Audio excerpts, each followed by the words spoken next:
And chat. How's it going, guys? Let's turn the Path of Exile stream audio on.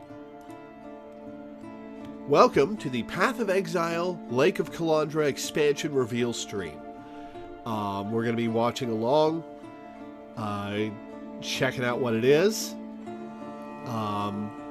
So, Grinding Gear Games has said that this is going to be a small expansion in addition to the Challenge League. So, presumably Lake of Kalandra is the expansion, not the Challenge League. It sounds more like the title of an expansion anyway.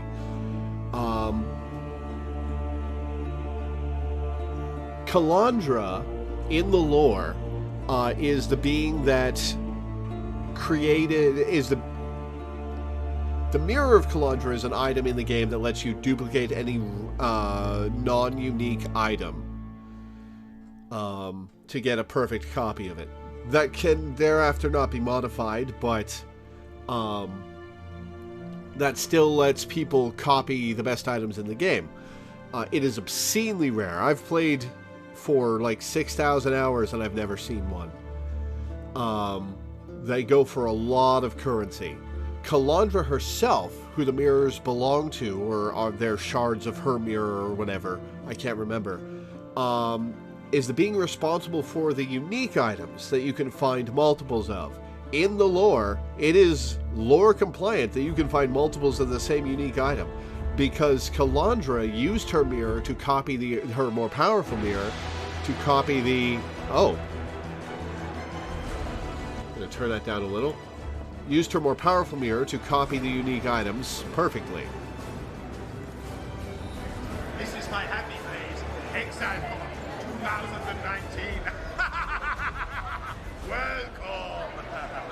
I wish I'd gotten to go to Exilecon. Welcome to the very first Exilecon. We're here in sunny New Zealand, and our objective this morning is to distract you guys. We're going to mute that while we talk.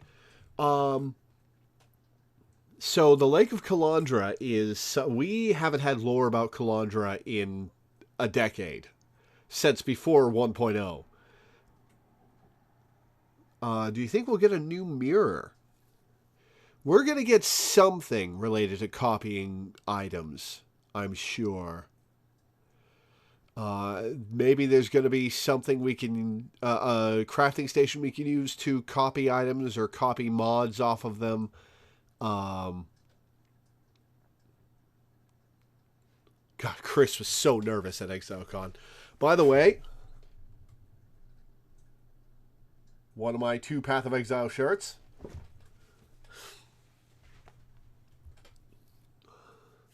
Hopefully we get Path of Exile 2 news, but I don't think this is the right place for it.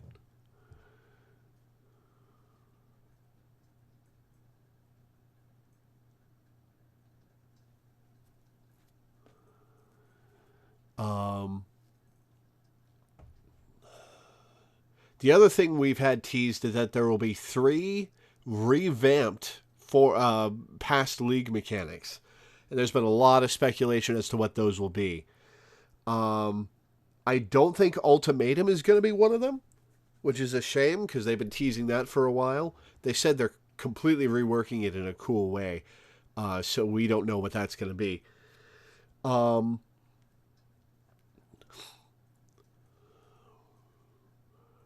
I would like Torment to get reworked. I was hoping Sentinel would replace Torment, but it's not going to happen.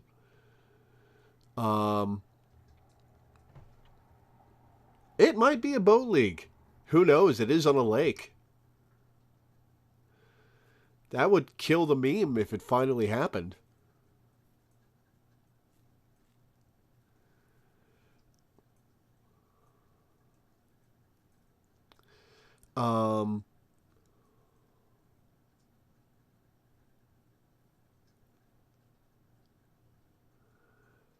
What leagues would I like to see reworked?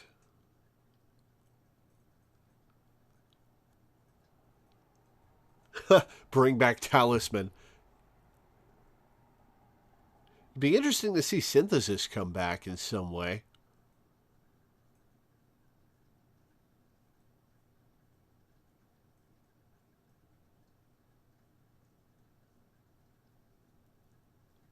I think Blight is fine.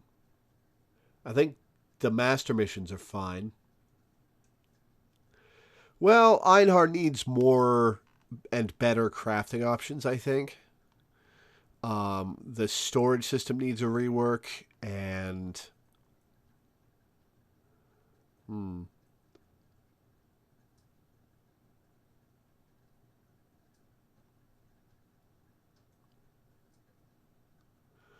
Oh yeah, the mobile game. Who knows when we'll ever get news about that.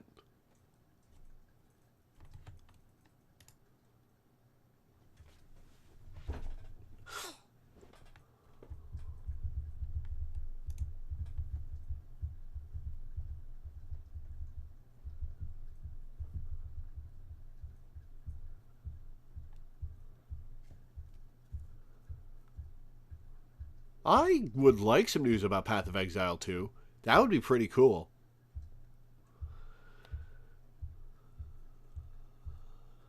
They might rework the mobs in Act 3.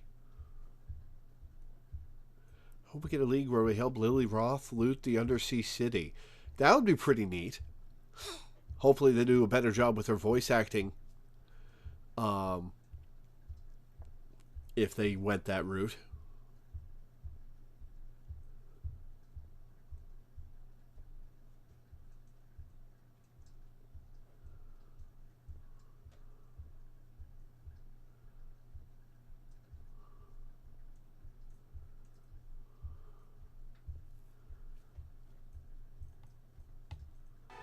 All right, let's turn the volume back on. To get into the Warden's quarters.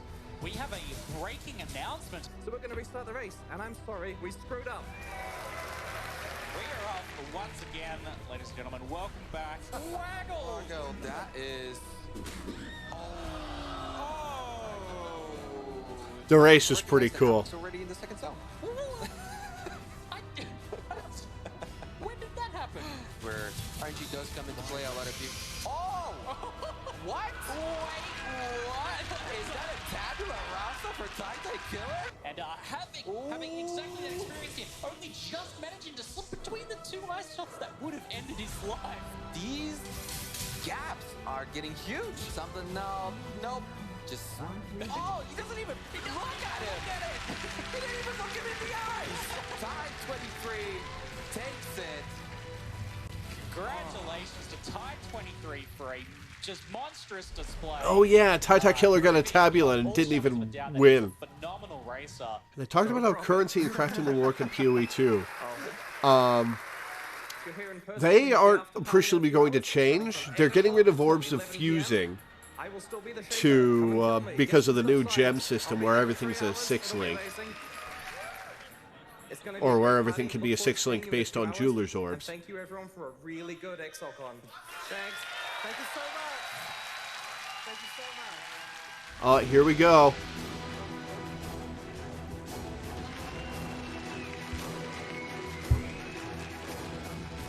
Four, three, two, one. Hi, I'm Chris Wilson from Grinding Gear Games. Thanks for joining us. Hello, Chris Wilson from Grinding Gear Games. Exile's next expansion, Lake of Kalandra, which launches on PC and Mac on August 19th, and on Xbox and PlayStation on August 24th. 8 days. Twitch drops are enabled for today's livestream, so make sure you follow the instructions below to link your account and earn your Wrangler wings. Here's what you can expect from today's livestream. First, we'll debut the trailer for the Lake of Kalandra expansion, and then dive into its Challenge League. We'll discuss the further improvements we're making to Path of Exile's endgame in this release. There's a slew of new unique items for us to cover, and also a broad power boost to many different uniques.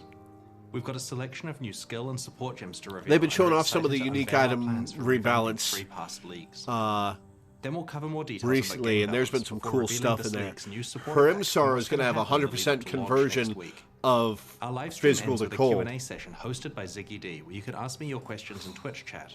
Then we'll post the full patch notes for you to check out. But before we show you the trailer for Lake of Kalandra, I wanted to talk to you about Exilecon. Back in 2019, is there going to be another one? Path of Exile 2 and Path of Exile Mobile, and we wanted to do it with a bang. We filled a venue with thousands of Path of Exile fans from around the world and ran our first Exilecon convention. It was an amazing experience. I'm glad that happened before COVID. Developers, and everyone who attended can vouch for the amazing energy at the event.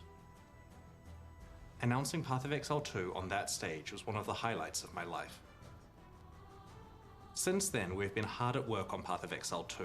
Now that we are getting close to release, we will finally be ready to announce the date that the close getting beta close starts to release. Exalecon 2023. Hell yeah. We're holding Exalecon 2023 July, in New huh? Zealand on the weekend of the 29th I will not and be able to 30th of afford to July go there. 2023. In addition to the beta start date, we'll also be announcing everything there is to know about new game systems, character classes, items, and so on.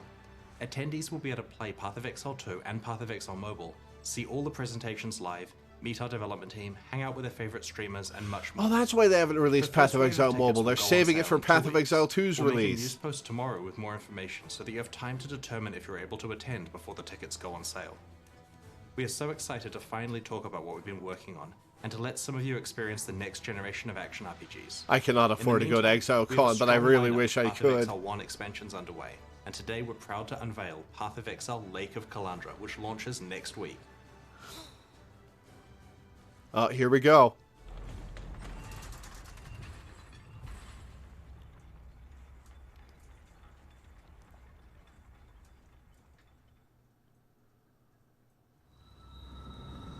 Exile, you have wandered far to arrive at the shores of my lake. Kalandra's a harpy? Hidden realm Or is that just a harpy I enemy? have overseen for longer than time itself.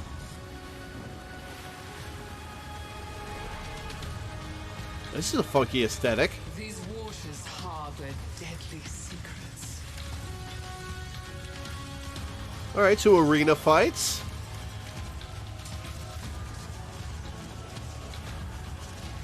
Well, this might be the Challenge League. Rayclast is reflected here. Reassemble it as you see fit.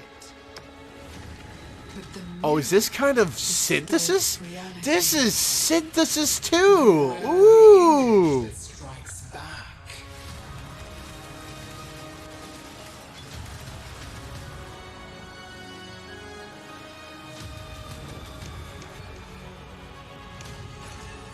Endgame Atlas Memories? Synthesis? Synthesis is coming back?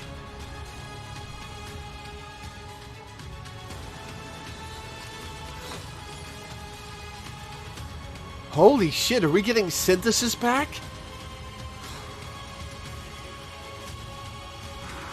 Harvest rework. The lake calls Beyond you, rework. Exile. Will you endure? Or will you drown? I was so excited about Synthesis coming back that I missed the first of the 3 revamped leagues.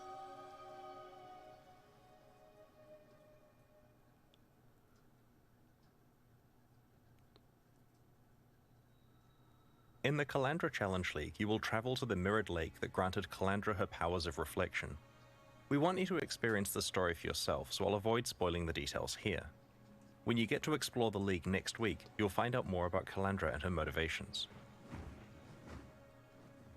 Your experience with Kalandra so far is probably of her coveted mirror, which duplicates items by reflecting them. The lake itself has the power to reflect entire encounters from elsewhere in Rayclast. As you explore the lake, these reflections emerge from its mirrored surface. Sometimes these That looks reflections are really encounters cool. with hordes of monsters. And sometimes you'll encounter extremely powerful foes, reflected from elsewhere in Rayclast. Often, reflections involve league content, such as this encounter with a Harbinger boss.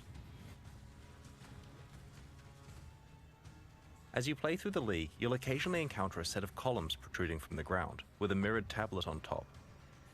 This tablet invites you to construct a custom set of encounters at the Lake of Kalandra, offering a series of different reflections to place in whatever layout you wish. Interesting. Each of these reflections represents It's an encounter that Synthesis you must 2. defeat when you next travel to the lake. Once you have assigned a reflection to every location on your mirror tablet, which will take a few areas, you can open a portal to the Lake of Kalandra itself.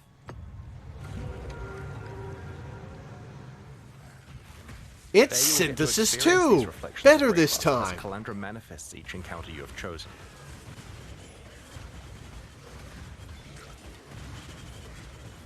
But as you push farther out onto the lake-shrouded waters, you will find each encounter to be more difficult, but more rewarding.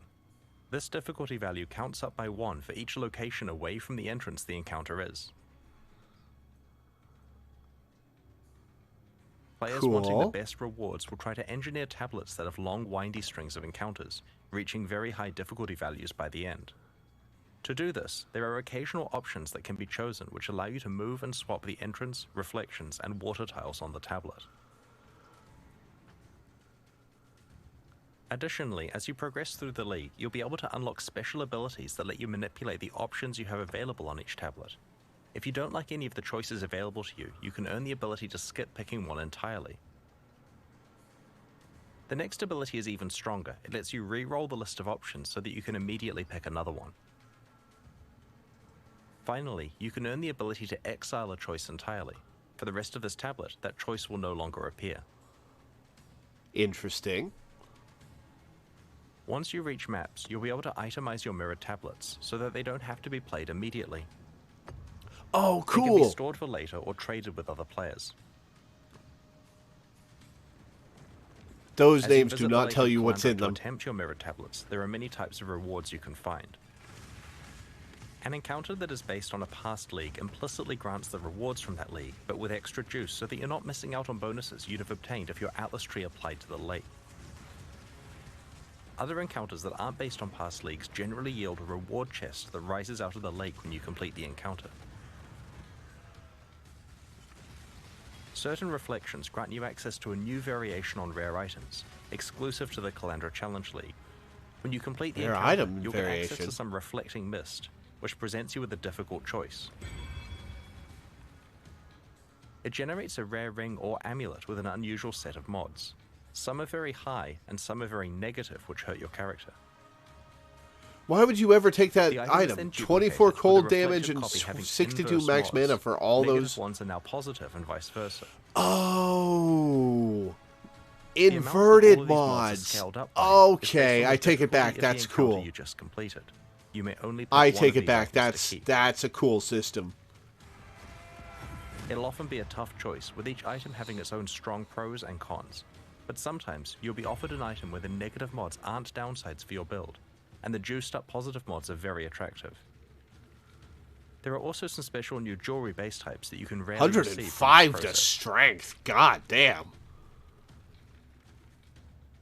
One rare and difficult encounter rewards you with an advanced version of this crafting process. It allows you to bring your own ring or amulet, distorting and reflecting it with the same process described before. The mods are scaled up in value and some are randomly negated. The reflected copy has the inverse set of negations. It will certainly be tempting to gamble with some of your best that gave the first one 178 to max life. Calm's Heart needs a buff. Calm's Heart needs a fucking buff. If you're very lucky, you may find a special League-exclusive unique ring at the lake. Kalandra's touch mirrors the effect of your other ring. That's cool. The Kalandra Challenge League has something for everyone. It's an out-of-area combat league where you build your own sequences of encounters. It lets you fully dictate your desired level of risk and reward and fully customize what content you play. It features a powerful crafting system, valuable rewards, and offers a glimpse into the lore of one of Path of Exile's most iconic characters. We can't wait to play it with you next week. I can't wait to play it. That's awesome. I'm excited. In every expansion leading up to Path of Exile 2's release, we'll be improving Path of Exile's endgame with new content to explore and new ways to customize your endgame experience. In the Lake of Kalandra expansion, we're introducing Atlas Memories. They aren't a League feature, they're part of the core game, affecting standard and persisting once the Kalandra League has ended. In maps, you'll very rarely find a memory item, which represents a set of memories that an NPC has about their past. Something special happened to them while exploring maps, and you're able to experience those events for yourself. Let's have a look at a couple of examples. In this Atlas memory, Kirik tells you about the time that he stumbled across a staging ground for a Harbinger invasion of Rayclust. Each successive map you play in the sequence has more and more Harbinger portals and invaders that you must deal with.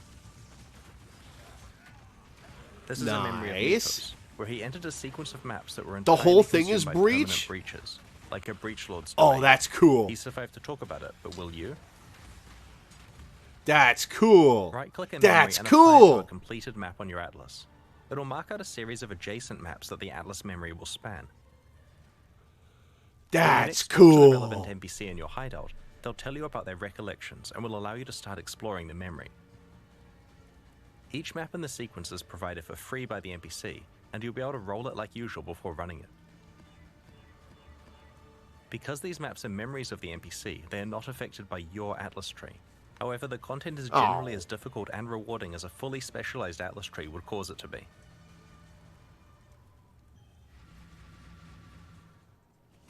I can accept map that. in the sequence gets harder and more rewarding as the memories intensify. While memories are tradable, they're also very rare and valuable, so you'll probably want to complete them yourself if you can. For players who love lore, Atlas memories help expand on the backstory of key NPCs. So an Atlas memory is players basically different league mechanics 3 to at quite high 5 levels of juice maps that they haven't in specialized one. their Atlas for. Memories let them do this without a bunch of respecking. And for everyone else, Atlas memories are a great way to earn some valuable items, if you're strong enough to complete them. The Lake of Kalandra expansion also contains a new unique map that I'm quite excited about. The Trial Master Ultimatum's back. This boss from Ultimatum, and more importantly, the unique items he drops, have been sorely missed and will be making a return as the Tower of Ordeal's unique map in Lake of Kalandra. This map can be created by completing difficult endgame Val content. We have not forgotten about the rest of Ultimatum and have a specific plan for how it will return in the future. So, at Ziri and the Temple of Whenever we're Atsuatl? improving Path of Exile's endgame, we take every opportunity we can to add new variations of rewards that you can find. We don't want to say too much about how these are acquired, but in this expansion, it's possible to very rarely find special foil versions of any Pinnacle boss unique item. These have the same stats as regular ones, but are certain to be highly prized by collectors or wealthy players wanting to show off. Oh, those just drop randomly in the world? Ooh! The Lake of Kalandra expansion Oh, contains those are 14 going to be new valuable. unique items. In addition to the Kalandra's Touch ring that is exclusive to the Kalandra Challenge League, we have introduced a new endgame Pinnacle boss reward, a supporter unique, the Tower of Ordeal's unique map, 6 new Grand Spectrum jewels, and even some leveling uniques. 6? The first we're showing you 6 today new is Grand Soul Ascension, Spectrums? a pair of gloves designed by Zizaran. They drop from the Uber Elder. Soul Eater is a very powerful buff, but it is usually hard to obtain in boss fights. This unique grants you the ability to gain stacks of Soul Eater when you hit a unique enemy, but also makes you lose those stacks if you aren't near one. Nice job, Ziz. That's cool. Ghost Wraith is a leveling unique which allows you to play as an almost pure energy shield character during early parts of the campaign. We'll reveal the other new unique items in this expansion over the next week. Max life converted to energy shield, and that's a funky looking Path of Exile model. has a lot of unique items in its core drop pool. Over 700 in fact. We feel that there are 2 big problems with unique items at the moment. The first is that you find too many, and the second is that they are generally pretty useless when you do. Sure, there are some powerful endgame or build-enabling uniques that feel amazing to find, but the majority of unique items found throughout the game are rarely actually useful to you. In the Lake of Kalandra expansion, we have made a lot of changes here. Okay, we have reduced you made them the rarer, overall I drop rate of assume. uniques throughout the game, and have rebalanced and overhauled over 100 existing unique items, with an emphasis on uniques in the core drop pool, including leveling uniques and some endgame uniques. You're going to find unique items less frequently now, but when you do, they're going to be a lot more punchy. 1,000 Ribbons rework will be interesting. Nexus Lantern has been completely changed from the ground up. Previously, it was trying to allow you to play a hybrid attacker and spellcaster, but it didn't really work very well. With the new design, it's a lot more elegant and delivers on this goal by simply granting high damage and the Battle Mage effect, so that your weapon damage is added to your spells. Nice. That'll see some play. 1,000 Ribbons is an example of an item where we merely needed to tweak values on the existing mods to make it a lot better. We want mod value rolls to matter more, and this item now showcases that well. If you find a high rolled one early on, you're probably not replacing it for a long time. Yeah, that's pretty cool. That'll make it Malachi's used as a Simula was level trying unique. to deliver the Blood Mage fantasy by allowing you to spend life to cast your spells. This was meant to be special because the Blood Magic Keystone was far away from the Witch starting location on the skill tree. 20% more Unfortunately, damage, this item basically. wasn't really powerful enough to justify its use. It has now been overhauled, and alongside Blood Magic, it grants a powerful multiplicative damage boost.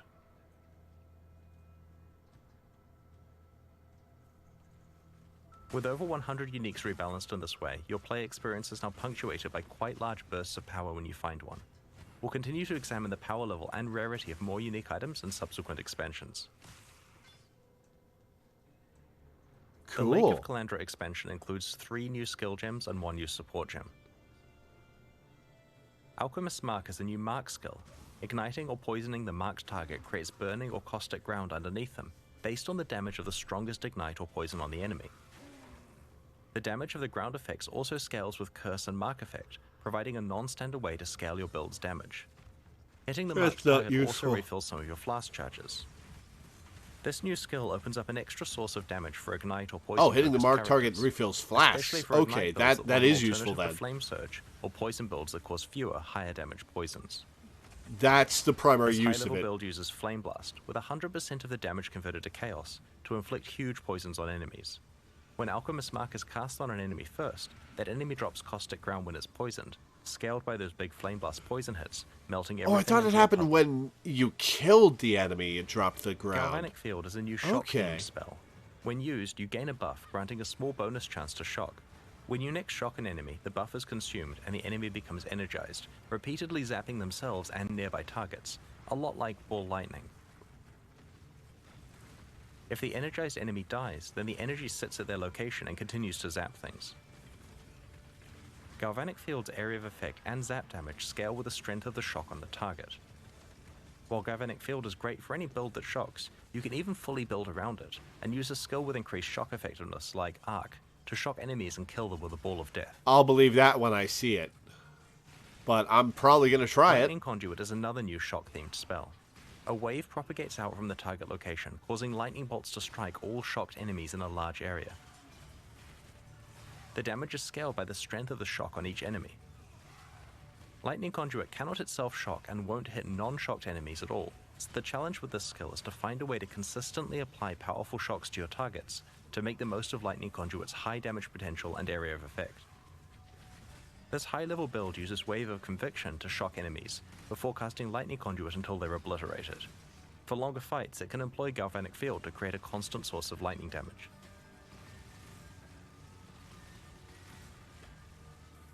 Last but not least, Overcharge Support is a new support gem that causes supported skills to deal less damage, but makes them inflict much stronger shocks and grants them a higher chance to shock. They're going all in on lightning with these new skills and gems. Use this to take advantage of Shock's large damage multiplier, or to activate Lightning Conduit and Galvanic Field. As Path of Exile expands, we often revisit previous Arch leagues, Nemesis was the first reworking one them so they stay revamped. relevant and engaging. In Lake of Kalandra, we are targeting 3 such leagues: Arch Nemesis, Beyond, and Harvest. The larger context here I'm is curious that we've about the been Beyond re-examining rework. what role rare and magic monsters have in Path of Exile. The introduction of Arch Nemesis modifiers as the monster mod pool prompted quite a lot of discussion about how often you should encounter rare and magic monsters, how difficult they should be to kill, and how rewarding their death should be. Previously, League content made fights hard by spawning a lot of rare monsters. A whole lot. In some cases 6 to 8 times the normal rate of rare monsters. Now Yep, and it made some of them unplayable when you introduced Arch Nemesis. Individually challenging. We have gone through the whole game and normalized the rate that rare monsters are spawned at. Some leagues had quite large reductions in spawn rate. You won't encounter situations with dozens of rare monsters on screen at once anymore. Alongside this reduction in how many rare monsters you'll face, we have improved their rewards and made sure that they scale with both difficulty of the encounter and any item rarity or quantity bonuses that you have. I'll believe that when I see During it. the campaign, you'll only encounter 1 and 2 mod rare monsters. The 2 mod encounters are a bit harder and have better drops. In maps, you'll stop encountering 1 mod rare monsters entirely, and will mostly encounter 2 and 3 mod rare monsters. It'll also be possible to encounter 4 mod rare monsters again. Not only are the innate item drop bonuses scaled up significantly on monsters with many mods, but we have made these challenging encounters rewarding in another way too.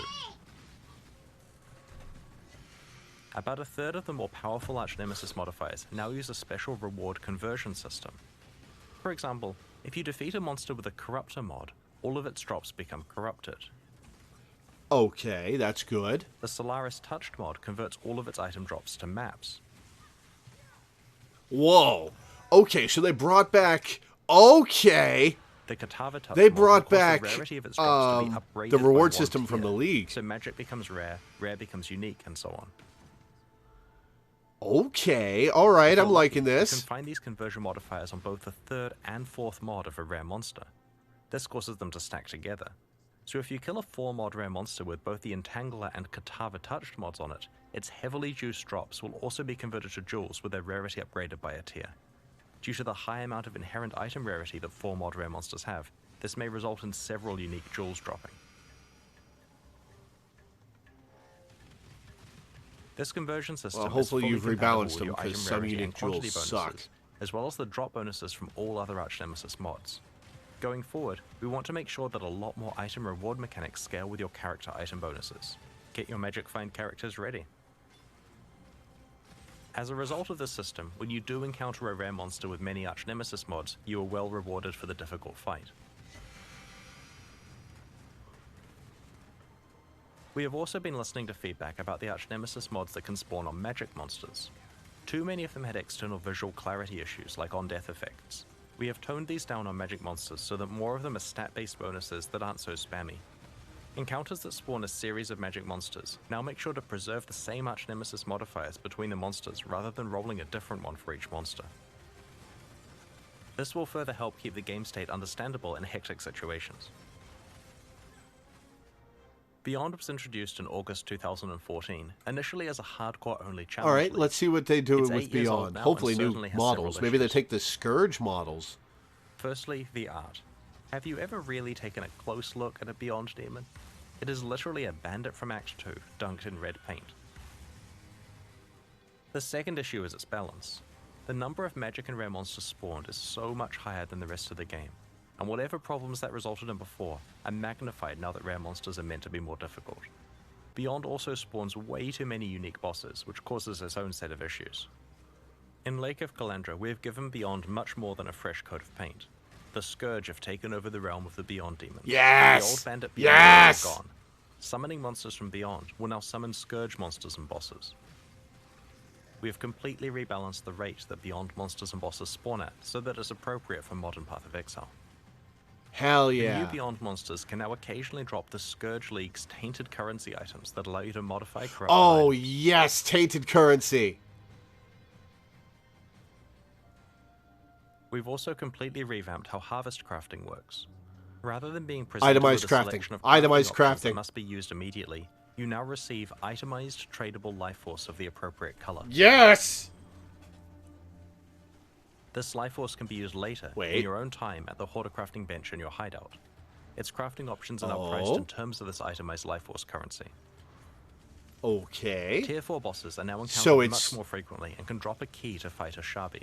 So She it's yields special life force which can be used for a deterministic specific mods? set of crafts. It's just a crafting bench that lets you spend a lot of We have life rebalanced force all to... harvest crafts for the new system and have removed a bunch of filler Interesting. crafts and some ones with deterministic outcomes that were incredibly RNG gated before. Some crafts that provided access to exclusive content, like You the get special access to offerings for the goddess, everything. have been removed because these items can now be found in more appropriate locations elsewhere in the game. The result of these changes is that when you complete a harvest, you aren't presented with 30 crafts, which must either be used immediately or unsafely This is a traded good to some change, players and it on kills the community TFT. Discord server. It also Fuck means that yeah. every bit of life force you receive is going towards a craft that you actually want to use on one of your items, when you're ready to use it. Your interaction with the Sacred Grove is now far simpler as well. Just enter, pick your plots, defeat the monsters, and get on with your mapping. This Like is with a Arch good Nemesis and Beyond, change. we have also addressed the monster composition of Harvest's fights, so that it doesn't contain too many rare monster mods, and so that it is of appropriate difficulty for its rewards. In addition, the rewards for Harvest now scale with map quantity and pack size, incentivizing you to juice Oh. your maps. Previously, Nice. the crafts you received were not scaled up at all if you played a harder map. Last week, we posted this expansion's character balance manifesto, which detailed the many changes we're making in Lake of Kalandra. There are plenty more changes, which we will include in the full patch notes that will be posted after this live stream. But on this stream, I'd We're like to gonna talk check about those a few out. specific areas: minion itemization, Exalted and Divine Orbs, and the Trickster Ascendancy class. Exalted and Historically, Divine Orbs, minion what do they builds do have into not been those? particularly reliant on the stats of their items. Most of the power of their minions came from their skill and support gems. This led to a few problems. Firstly, it gave them a bit of a free ride compared to most other character builds. and secondly, it meant that it was hard for minion players to actually specialize their character to be really, really good. We want to solve both of these problems in this expansion. Path of Exile is a game about items, and that means that you will now be strongly rewarded for finding items that make your minions better. It also means that, like with other builds, if you find good items, you'll be far more damaging and survivable than before. We described a variety of minion changes in last week's Character Balance Manifesto. Today I want to show you the new base item types we have added to help your minion itemization. Cool. We've added a new ring base type, the Bone Ring. This ring has implicit minion elemental resistances and can roll minion related modifiers. Nice. We've added level 20 and 50 versions of the Convoking Wand, called the Calling Wand and Covenant Wand respectively. Like the Convoking Wand, these new base types can roll minion related modifiers. Some new minion-related mods have been added to the pool available to these wands, and some existing mods have been adjusted or made more common. We have repurposed the bone-themed spirit shields so that they have minion damage implicit mods rather than spell damage, and can also roll minion-related mods. Nice. Ooh, plus to level of all minion skill gems. I wonder if you can get that on Alongside the stable rings. of existing unique items, there's now quite a lot more base type support for minion characters, and good mods on those base types can stack up to some pretty large bonuses for your minions. I also wanted to discuss two of the rarest currency items in Path of Exile, Divine Orbs and Exalted Orbs. These actually have the same drop rate, but Exalted Orbs are worth so much more in trade because there's no easy vendor recipe for them, and because they're consumed when you craft certain meta mods onto items. Okay, either we're losing the Out of these Divine two Orb currency recipe or we're items, getting we an would Exalt actually prefer recipe. the Divine Orb effect to be rarer, so that unique items with good rolls matter more, and so that players can Exalt craft their items more frequently.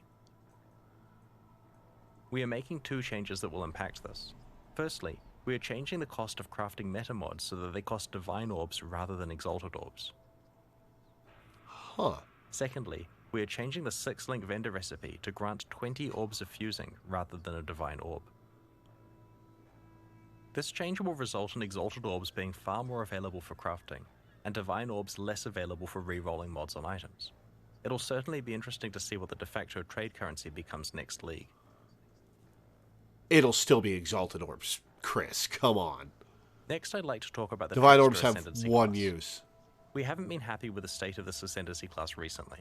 While it used to be quite powerful, we moved its defining feature, Ghost Dance, onto the main passive skill tree. Since then, it has had a confused identity and hasn't met the power level of the other Ascendancy classes. In this expansion, we have reworked the Trickster with a focus on establishing thematically appropriate defenses and ways to manipulate speed. One step ahead allows the Trickster to manipulate time in an interesting way. Enemies are slower than normal and cannot have their action speed raised above this value, such as through an acceleration shrine. Conversely, the Trickster is faster by default and cannot have action speed lowered below this value, effectively making them immune to effects that lower action speed, such as freeze, chill, or Immune temporal to chains. slow. Interesting. That's Spellbreaker powerful. ties together spell suppression and energy shield in a powerful way. Spellbreaker grants some spell suppression chance, which is an effect that reduces damage taken from spells. The skill also starts your energy shield recharge half the time you suppress spells. Since Trickster characters tend to have a high evasion rating, you will be evading some hits and recharging on others, meaning that your energy shield recharge stays active most of the time. Spellbreaker also further improves defenses by reducing the damage you take from suppressed spells while on full energy shield. For those that want a different way to recover energy shield, the powerful Soul Drinker notable passive is no longer exclusive to Forbidden Jewels from the Uber-Searing Exarch and Eater of Worlds. Any Trickster can now allocate this skill. Polymath provides more bonus damage, life, mana, and energy shield on kill for each different type of mastery you have allocated. It reinforces the idea of a Trickster being a jack of all trades, and will lead to interesting decisions when planning your passive tree, trying to fit in as many different types of masteries as possible. That's, well, Overall, actually, the new Trickster is you just intended need be one the mastery Shadow's to make that answer the worthwhile because champion, you kill but huge faster. packs He all should at be an once. exciting option for players who want to get a lot of evasion, energy shield, and recovery out of their Ascendancy class while still being able to melt enemies. Alongside today's livestream, we're launching two new series of supporter packs. Let's see the what Knight cool and Rogue dynamic packs. Each tier contains the pack's MTX full you face have this value in time. points, plus several exclusive microtransactions. These packs are only available during the Kalandra League and will leave the store forever in 3 months. Every microtransaction you are about to see is entirely cosmetic and does not affect your character's progression or power. The Knight Pack series contains That's 6 cool exclusive portals. microtransactions, including the full Nightmaster armor set. The Etheric Mana Flask releases a burst of mana upon activation, then draws in energy from the environment as your mana refills. That's neat. The Hoarder's Stash is a stash skin that can be used in your hideout. As you place items in the stash, they hover above it until you're finished, before being sucked into storage. Oh, I need that. This That's is the super Nightmaster armor cool. set. While wearing its helmet, your actions are periodically duplicated by an ethereal copy of yourself.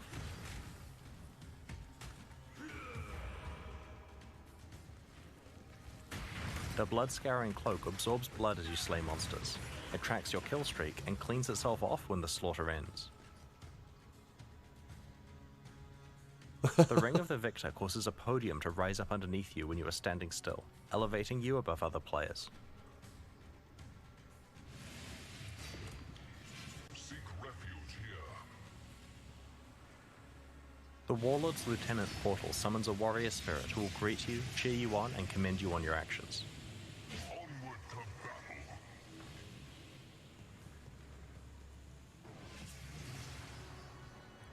The Rogue Pack series has 6 exclusive microtransactions, including the Rogue Stalker armor set. Ooh, a Doge. The Beast of Burden Pit visually carries your items for you, becoming more laden with bags and packs the more full your inventory gets. That's cool. That's cool. The Collector Serpent Shield covets the treasure you find. Whenever you pick up an item, the serpent darts out to grab it.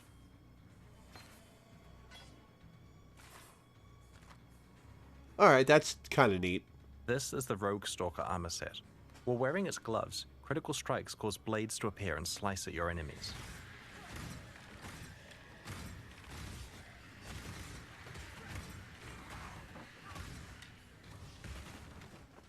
The Corpse Bloom footprints cause exotic plant growth in your wake. The plants especially love corpses and will seek them out and grow in larger patches around them. Interesting. Oh, so it's footprints that spread. That's cool. On the other hand, the Undertaker's Amulet inters corpses for you, burying them and marking their location with gravestones.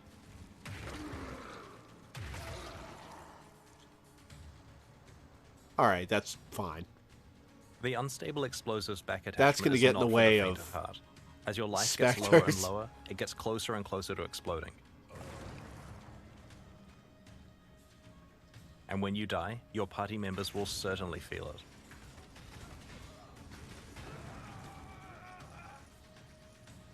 As I mentioned before, these packs are exclusive to the Kalandra League and will leave the store in 3 months. They're available right now at pathofexile.com/purchase. You missed a bunch, and they directly Bling. fund the ongoing Hard to development sum it of up Path of Exile 2 while they're still and talking. Path of Exile 1 expansions like Lake of Kalandra. Beyond now uses Scourge. In addition, Harvest is the supporter packs deterministic. introduced with a Sentinel expansion are leaving the store forever in 1 week. Now's your last chance to purchase them, and we greatly appreciate your support. Arch Nemesis rares are now rarer and have Speaking of things leaving rewards. the store, the Kyrix Vault Pass for Sentinel is only available for the next few days also, and will leave the store forever when the League ends. There's no penalty for purchasing the pass late in the League after you've wrapped up your map completion, so if you're pleased with where you got to in maps and Sentinel and want to lock in your unique skins, it's not too late to buy your pass. Next up, we've got the Q&A with Ziggy D. Once that ends, we'll post the full patch notes for Lake of Kalandra. Over the next week, our community team will post teasers for new and revamped unique items, upcoming quality of life improvements, and an announcement for the League launch race event. On launch weekend, we'll be running Cool. another set of Twitch drops, and expect to release the new Mystery Box and Kyrix Vault Pass in the days after launch. More Twitch drops. Alright, Thanks for joining cool. us and checking out today's reveals.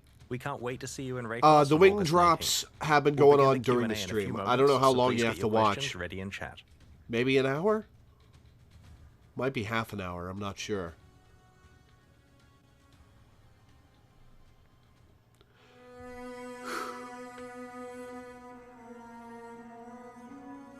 Synthesis 2 special chain map items. Beyond being replaced with Scourge monsters. That's cool. Are you sure they're turned on from your end? I think it's any Path of Exile stream. If it's not any Path of Exile stream, open up twitch.tv/Path of Exile and mute the tab. So that you can get drops from that. It's either half an hour, 45 minutes, or an hour.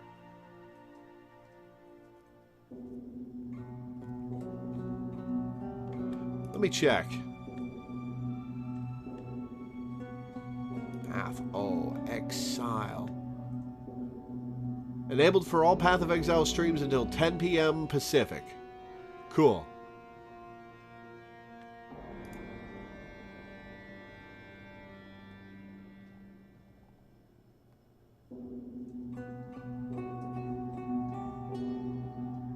Are all channels streaming Path of Exile during that time?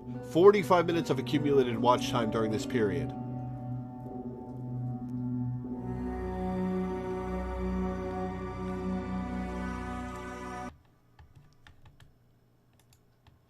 G'day folks, Ziggy D here, welcome back Exiles. Chris, good morning.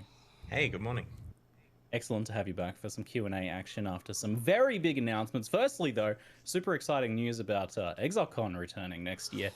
It's actually a kind of a, I don't know if it was the same for other people, but it was kind of an emotional announcement because that was such a beautiful time for us last Exilecon, and you know, it's been a hard few years I think as well. So it hits kind of extra hard. What led to the decision to organize a new Exilecon now? Well, we've wanted to run another one for a while, and it was unfortunate that immediately after the last one, there was the global pandemic and stuff, and that just made it too difficult to organize events, plus all of the safety issues. But things are looking both a bit safer, and we certainly have a lot of Path of Exile 2 stuff to talk about. And this kind of fits into the overall marketing plan for Path of Exile 2, is that next year is the year that we start to reveal pretty much everything. We're going to go through every game system, we're going to show all the areas, the classes, like... So much has changed since last time we talked about it. Like, it has evolved to be a bigger thing, and we want to talk about that in detail. Ooh. And so we're going to start the marketing. Everything's going to debut at Exilecon 2023. And it's an opportunity. People can play the basically complete game at that stage. We can announce when the beta date's starting. We can go through panels of all of the things. And then we can... I wish I could afford to go to New Zealand for Exilecon. I think there's Gamescom, PAX West, and so on, various other places that we can then take that to. No way I'll be able to save up enough money for it, though. It gives us a pretty firm-ish timeline for PoE2 then, which is very exciting. We won't be releasing it before July next year, that's correct. That's true. We've been holding our breaths, I think, since last Exilecon. That was like such a huge reveal then, but a lot of what was revealed has kind of leaked its way in games since then. So I imagine that if you've got a whole new Exilecon of stuff to show, then, you know, how much more progress has there been? Armor-piercing bolts. Well, don't get your hopes up. We're not announcing another new sequel. Like, the ability to announce Path of Exile 2 on stage was a surprise that was amazing, but we're not announcing a Path of Exile 3, obviously. This is all about Path of Exile 2 and mobile. And whatever Path of Exile 1 expansion is immediately coming out after Exilecon, like the next one in the chain. I mean, if you want to grab some news headlines, just be like, forget about Path of Exile 2. We're going straight to PoE 3. Make headlines. How cold is it in Auckland in July, by the way? That's in winter for you Northern Hemisphere folks. It's not too bad, actually. I mean, I'm in a t-shirt today, right? Like, it's pretty mild. It's not like the frigid suburbs of Melbourne or wherever you guys are. But seriously, for people in the Northern Hemisphere, I understand that your winters involve things like snow. We don't get that here. It's pretty much like 8 to 25 degrees C, you know, depending on what day it is, and it's not too bad. There are lots of good things to see in New Zealand in the winter. Like, there's a really good ski, you know, season going on at the same time in the cold parts of New Zealand, but in Auckland, it's no problem whatsoever. So we feel that having a convention during winter is not a big logistical issue. Great. But yes, don't bring your, you know, board shorts and singlet shirts. Bring some warm clothes. And make some considerations if you're cosplaying as well. I was originally planning a Tentacle Miscreation cosplay, but I'm going to have to change my plans, I think. So, Lake of Kalandra is the new league this time around, and the Mirrored Lakes look incredible. I love the basalt columns rising out and the reflection of the clouds and sun and Yeah, stuff the on league the looks water. really Is there some cool. like new graphical tech here, or is this just finding some creative new ways to use what you've got? Well, the great thing about the way we're developing Path of Exile 1 and 2 is we get basically the PoE 2 engine and PoE 1 that we can use as we see fit. And so that means when we wanted like surface reflections for the lake, we just, found an engineer and said, how hard would this be? And the answer was less than 1 day. And so it's really helpful that we have like a world-class team of graphics engineers working on iterating. Even though we're not using most of the capabilities in PoE 1, when we need to, we're definitely able to. Awesome. Kalandra's such a mythical figure in PoE too as well, so like to do an expansion dedicated to her is a big decision, I guess. But without spoiling too much of her story, of course, because I understand you don't want to spoil too much right now, but how did you arrive at like the theme and flavor for this expansion? Like, it's a lake and she's a bird lady. We've wanted to explore Kalandra for a while, and this is a perfect opportunity because I'm surprised she's a harpy. The lore that we've built up for her, and also mechanically works really well with the out of area build a complicated set of encounters kind of thing. The theme of her or the lake being able to reflect various aspects of raid class, fitting in with the mirror theme, and also fitting in with the fact that you're choosing encounters, many of which are league content that players have played before with a bit of a twist on it. It helps kind of justify the fact that you're, fighting breaches and that kind of stuff, not just arbitrarily. It's because she and the lake are intentionally able to actually manifest stuff from elsewhere in Rayclast. Speaking of like this zone building concept, this seems like a pretty natural evolution of Synthesis's custom map building, which I'm very excited to see a expansion on that concept. But you don't need to collect a bunch of physical things this time. How is your approach to designing league content like this changing? Well, we see this one as similar to Synthesis, similar to Incursion as well, because you're building an area, and we like to think that we've learned from mistakes we made in the past, which may not be the same mistakes that Twitch chat would call out that we've been making, but we have certainly improved how we're doing it. Also, another aspect here is that the difficulty scaling, in this case based on Manhattan distance depth from the origin when you're playing, that is similar to what we were doing in both Delirium, where there was difficulty based on distance from origin, and also with Sentinel, where you've got empowerment scores based on a bunch of stuff. So we've learned various ways of juicing up the risk and reward together and using the same kind of math here. But in terms of how we're iterating on these area building leagues, we're trying very hard to not be too micromanagey with this one. You will notice it's relatively easy. You find your mirrored tablet, you put some reflections on it, and then you run it. And you could do a little bit of swapping stuff around to try to make the layout a lot better, but that comes at the cost of not putting a reflection on the tablet. And so it in some ways rewards less micromanagement than usual, just getting in there and killing some monsters. But there'll be opportunities, of course, where people can micromanage it a little bit. Yeah, well, that kind of segues into my next question, was like, how do you balance something like this between the people that want to just kind of jump in and run some fun content versus the people who really want to think about it and min-max it and make it super challenging, that sort of thing? I think you'll find cases where you want to opportunistically improve your tablet. So if you were to sit there just skipping lots of choices, trying very hard to get the things that move stuff around, you'd take forever to complete a tablet. And maybe you'd get one that's really cool and worth a lot, but you could have done 2 tablets in the same time. But you'll find situations where you realize, if I just swap this entrance location, it juices half the encounters on the tablet by a huge amount. And with one small change, or maybe moving one of the water tiles around to make a really long windy path around it, those kind of things there will let a person who's thinking about it deeply get a lot of extra value from the tablet. But to be completely honest, the way I'm obviously playing it, we gotta wait to see how it plays, but I really like the idea of Lake of Kalandra. The skilled players who are the ones who are going to want to be if it's good, I hope away. it goes core. That sounds familiar.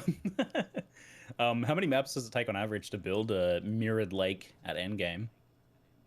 So in the end game, there's approximately 11 or 12 blank tiles to fill in. The tablet size varies a little bit as it gets larger as you progress through. You'd normally get about 2 reflections per map, and so that's approximately 5 to 6 areas for each lake tablet that you want to build. So this is about twice as often as Incursion, where you'd be getting an Incursion temple every 11 areas or so. So we've doubled the rate that you're doing that, and these can be saved up. So it's entirely possible to just stack up a giant pile of maps of lakes, in your stash and come back to them later on if you want to. And of course, they're fully tradable. So if you want to run a lot more lakes, you can just buy them from the trade site, basically. That's great. That's how awesome. does the mirrored lake building and running work for co-op? They learned from whenever you find a itemizing mirrored tablet, Incursion. everyone in your party gets to improve their tablet. So if you're running through an area together, whenever you get the ability to place a reflection down, everyone can do it on their own tablets. And then at the point that they decide to run the tablet, all the party members can take part in it. We've already got some questions coming in from chat. Someone asked, how does the edge of the terrain in the mirror of Kalandra area affect things like projectiles like spark bouncing off them and things like that? Can you like shoot over these areas? Is it like a hard invisible wall? I believe that there is projectile like transmissibility over them, so you can fire projectiles without hitting a hard wall. I'll do the obligatory dev check to confirm that. Dev check Okay, one. good. I know what's going on there. There will be some invisible wall far off into the corners of the lake, but it will not affect your gameplay. Great. Crowfire Cool. asks, does the mirror Not so ring cool for Spark, Kalandra mirror though. unique rings? Actually, I have my own question about this, so I might as well bring it up then now. How does the Mirror of Kalandra ring work when you have a unique ring like Snake Pit, where in the right slot, you know, it adds an extra chain, but then in the left slot it does something else? Does it mirror the right slot effect, or does it mirror what would happen if it was in the left slot? It's exactly as though you had another copy of that ring equipped. One way to look at it is, imagine you took a Mirror of Kalandra and you applied it to the ring, and then you equipped that mirrored copy. Ah, okay, there you go. So It basically probably not gives worth doing you it unique like that then. a Mirror of But, Kalandra given that it can mirror theoretically the best ring is in the game, I reusable guess, with so it does whatever work ring on you're uniques, wearing. But you probably That's might going to better be off in some super cases. And it's valuable. dynamic as well, of course. You can take it, mirror your ring, mirror a different one, trade it to someone else. You know, it's not locked in like an actual mirror is. But of course, only works on rings. That's pretty awesome. Aldersberg asks, are there any Lake of Kalandra mechanics timed? Oh, any of the If Lake that's of super Kalandra rare, it's mechanics going to cost a timed? mirror. Not that I'm aware of. We tried very hard to not have this be a timed league. Great. Are you aware of any that are timed? Stuff like Delirium. Yeah, right. Things like Delirium or Breach, where if you pop a Breach open, obviously it's going to close with the normal timing that league has, but there's no specific benefits of it going fast apart from everything, you know, is a lot better if you play fast from a rewards point of view. Like, the game is already set up so that fast players achieve more stuff in proportion to their speed. Nice, I like that. Ariador asks, how big is the lake arena, and will non-tanky characters feel claustrophobic? Or dead? I recommend having another look at the footage that we showed in the trailer and the live stream. Each basically is broken up into approximately screen-sized arenas for each of the encounters. And so you'll be able to see the rough shape from some of the ones we showed there. There's little walkways that come up between them, so it can be seen as a gigantic grid that can be up to 5 by 5 in size, where it's roughly square-shaped islands, except that the shape of each one isn't a square. Like, it can be a square at most, but obviously there's lots of stuff missing around the outside to make it interesting. This idea of like a screen-sized arena after arena of all sorts of different challenges feels kind of gauntlet-y. That's I didn't really think of it like feels that. pretty small. Yeah, honestly, they're a lot of fun to play through. It's quite a cool mechanic. Awesome. Well, I'm really looking forward to that. I'm also really looking forward to the fact that there's new crafting mechanics. You guys have been messing with crafting a lot lately, and I love to see it. The ethereal Killing reflection TFT system looks quite is awesome. awesome. But you also hinted at some unique bases. Are these separate to the previously announced new minion rings? Yeah, there's 5 more ring base types that you can get from this league, and basically they crop up in the window when. So there's 2 crafting encounters. The first one will provide you with 2 rings or amulets, and it chooses. And the other one, which is much harder to get and much more valuable, is where you bring your own. And in the one that provides you, occasionally, and of course this is the kind of thing that's proportional to difficulty, like you want to be encountering this in harder encounters, this, in proportion to difficulty, will occasionally generate one of these new base types that have some pretty interesting properties. And I think people should always look at the announcement page that we make, pathofexile.com/Kalandra, because we like to hide away things like hovers for the base types and stuff there. So there's lots of extra information and cool things people can see, more screenshots of the stuff, including one of those actual rings, so you can see what it does. Are you doing any more like secret hidden things on those pages like you did that one time? I think it was with Scourge or something. No comment. That was fun. I liked that. I did actually have to get the team to remove a secret hidden thing from the page that was too secret. Players can find that in game. Gosh. Too secret, okay. Are there any new rare modifiers, or is this mostly about scaling mods beyond their regular power levels? Like we saw 105 strength on a ring, for example.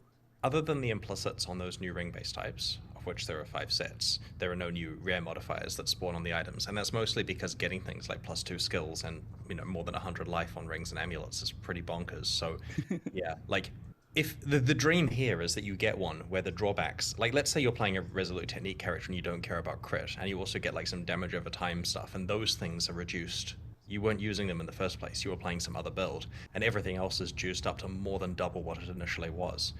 So you can definitely get some really blindingly powerful rings and amulets. And the other thing is you actually get because you get a choice of 2, you kind of get 2 shots at it. Like, if you're unlucky and the wrong things are picked, they may have also been positive on the other side. Yeah, that's gonna be some big gambles. I'm looking forward to seeing that. We know ahead of time if you'll be seeing the ethereal reflecting mist, which is the one that lets you bring your own version to craft, or will there just be a stash available there for when you need crafting mechanics like this? So that one's only available in mirror tablets that are assembled from maps, like in the end game. And because of that, the tablets are itemized, and it's always there for the encounter that has it. And so basically, you will be able to see on a tablet that you're about to run, or one that you're trading for, that it has that. And this means you can either know in advance that it's there, which probably means that tablet commands a higher premium in trade, unless you bring an item in. Or, because you've got your 6 map portals, if you completely forget and you run into this encounter, you can, at worst, go out using a portal and come back in with the item you need. Okay, great. The fact that you know ahead of those time, are going to sell well. Well, you can just you can YOLO mist one of your current items potentially. You know, just take a gamble on your current amulet and see what happens. Oh no, I don't advise that. Can you mirror an already mirrored unique like a ring or amulet? No, we had a look, and like with recombinators, we wanted to allow crazy, where you can do, well, you've seen what recombinators can do. But we had a look here because this is already doing quite crazy stuff with items, and we've had to disallow it working on mirrored items and influenced items and corrupted items and synthesized jewelry. A lot of cases that would have been totally nuts. Having said that, it can still do some broken stuff with just general rares from the game. Like the 102 strength, 178 life is pretty good by itself. You don't really need influence mods in play when you're getting vast amounts of life and resists and other types of damage. And there was a new oil to anoint mirrored items, since we're getting so many this league and you're like, oh, I didn't oil it first.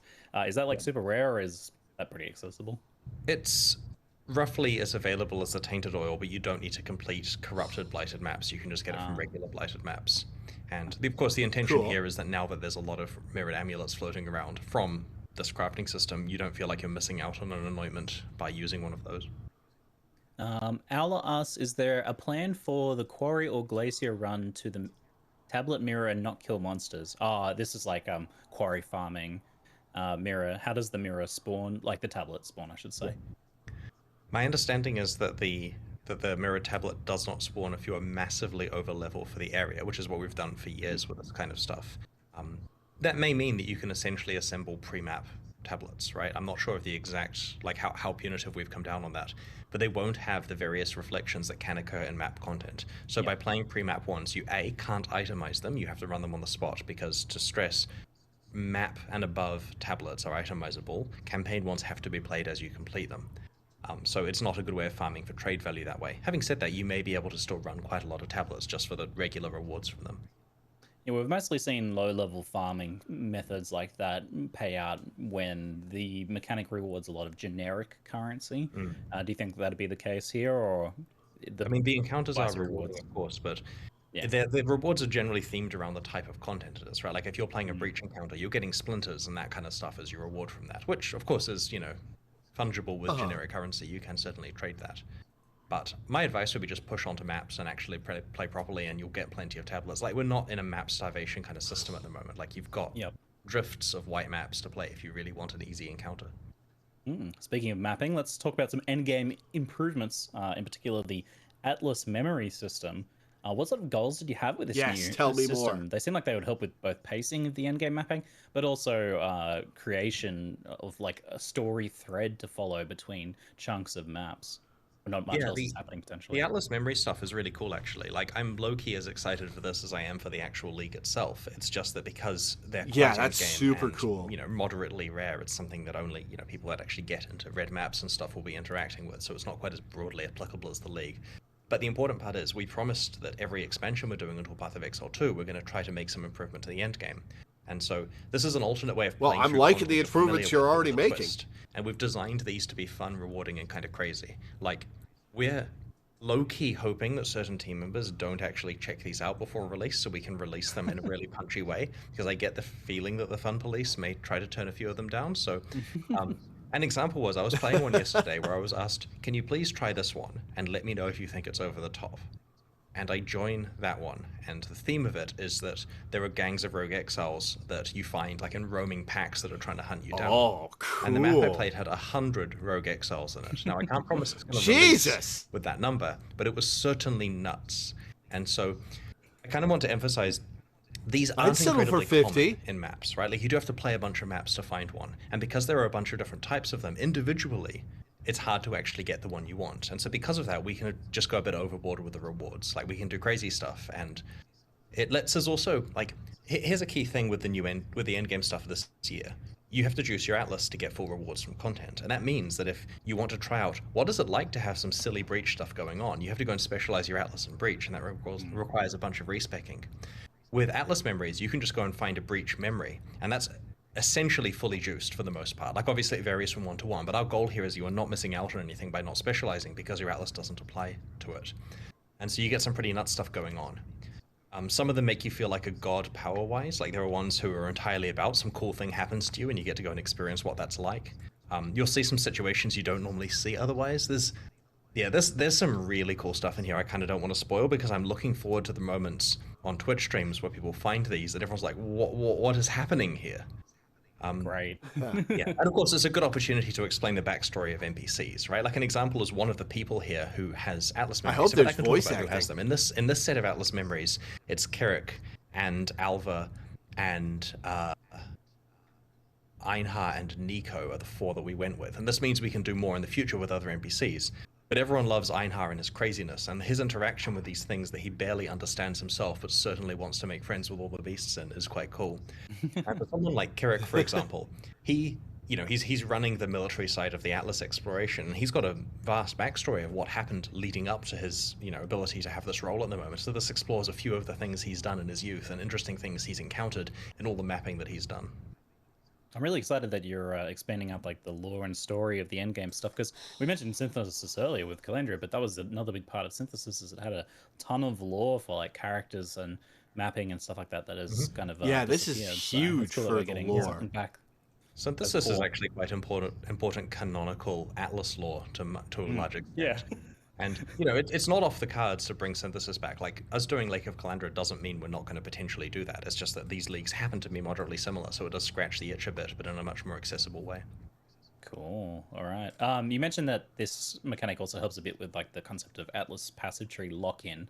Have you also given any thought to the idea of like separate Atlas tree loadouts or separation between characters and their different trees? Yeah, this is one of those difficult challenges where there's a lot of reasons. I don't why want we can't separate trivially just by say, look, character. here are multiple I Atlas trees and do so on. want In principle, loadouts. this idea is not something we're in opposition to, right? Like, if people want trade to be a lot easier, we'll sit there on our little throne and tell them in detail about how wrong they are. But for this, we sympathize with the concept that people want to have multiple Atlas trees because they're running multiple characters in that league, or they want to have different loadouts and so on. But there are no changes at this stage related to it. It's something we'll keep discussing. The Atlas memories give all of their maps for free.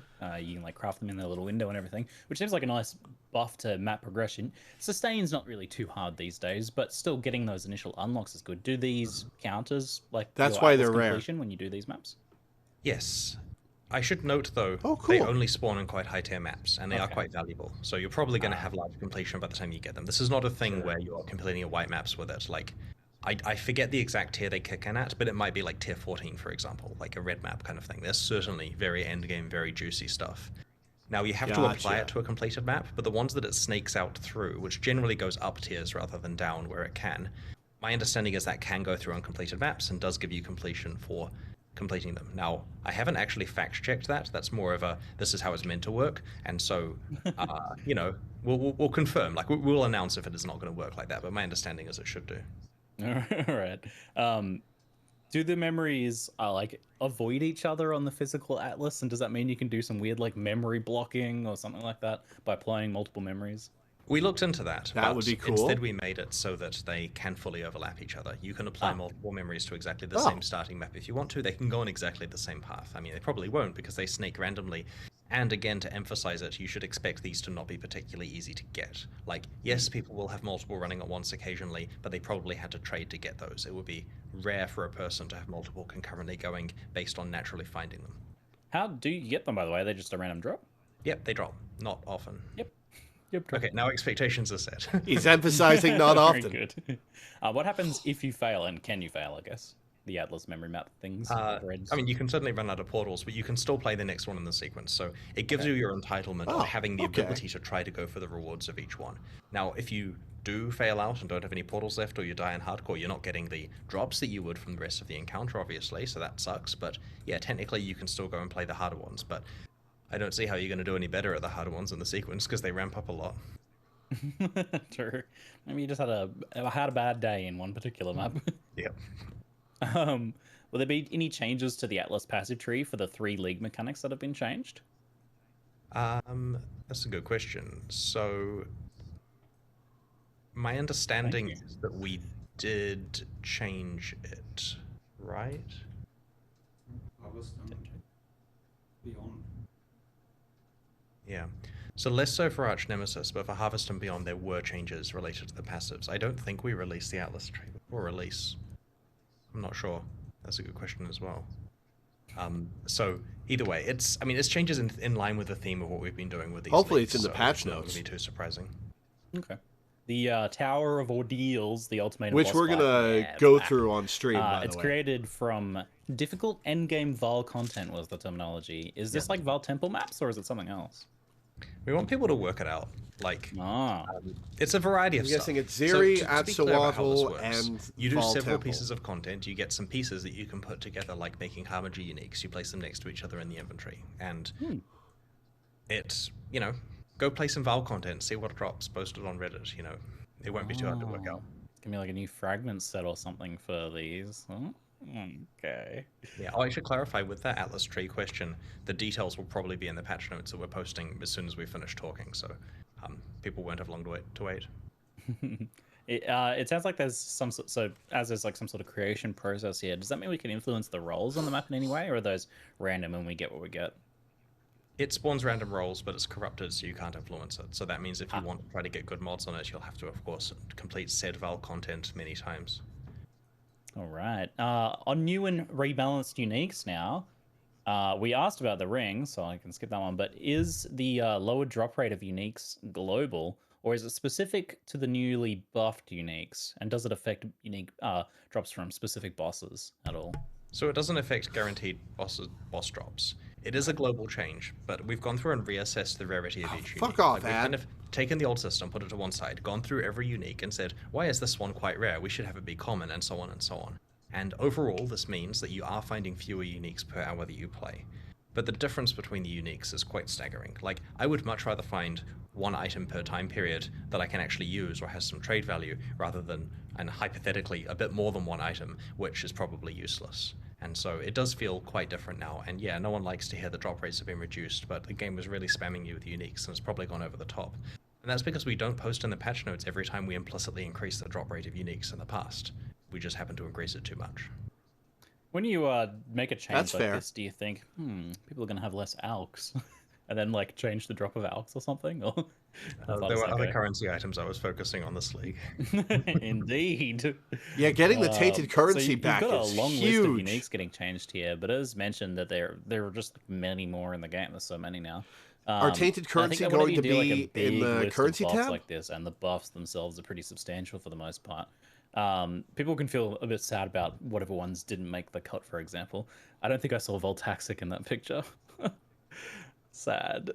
Is there any plans to give like similar treatment to more uniques in the future then?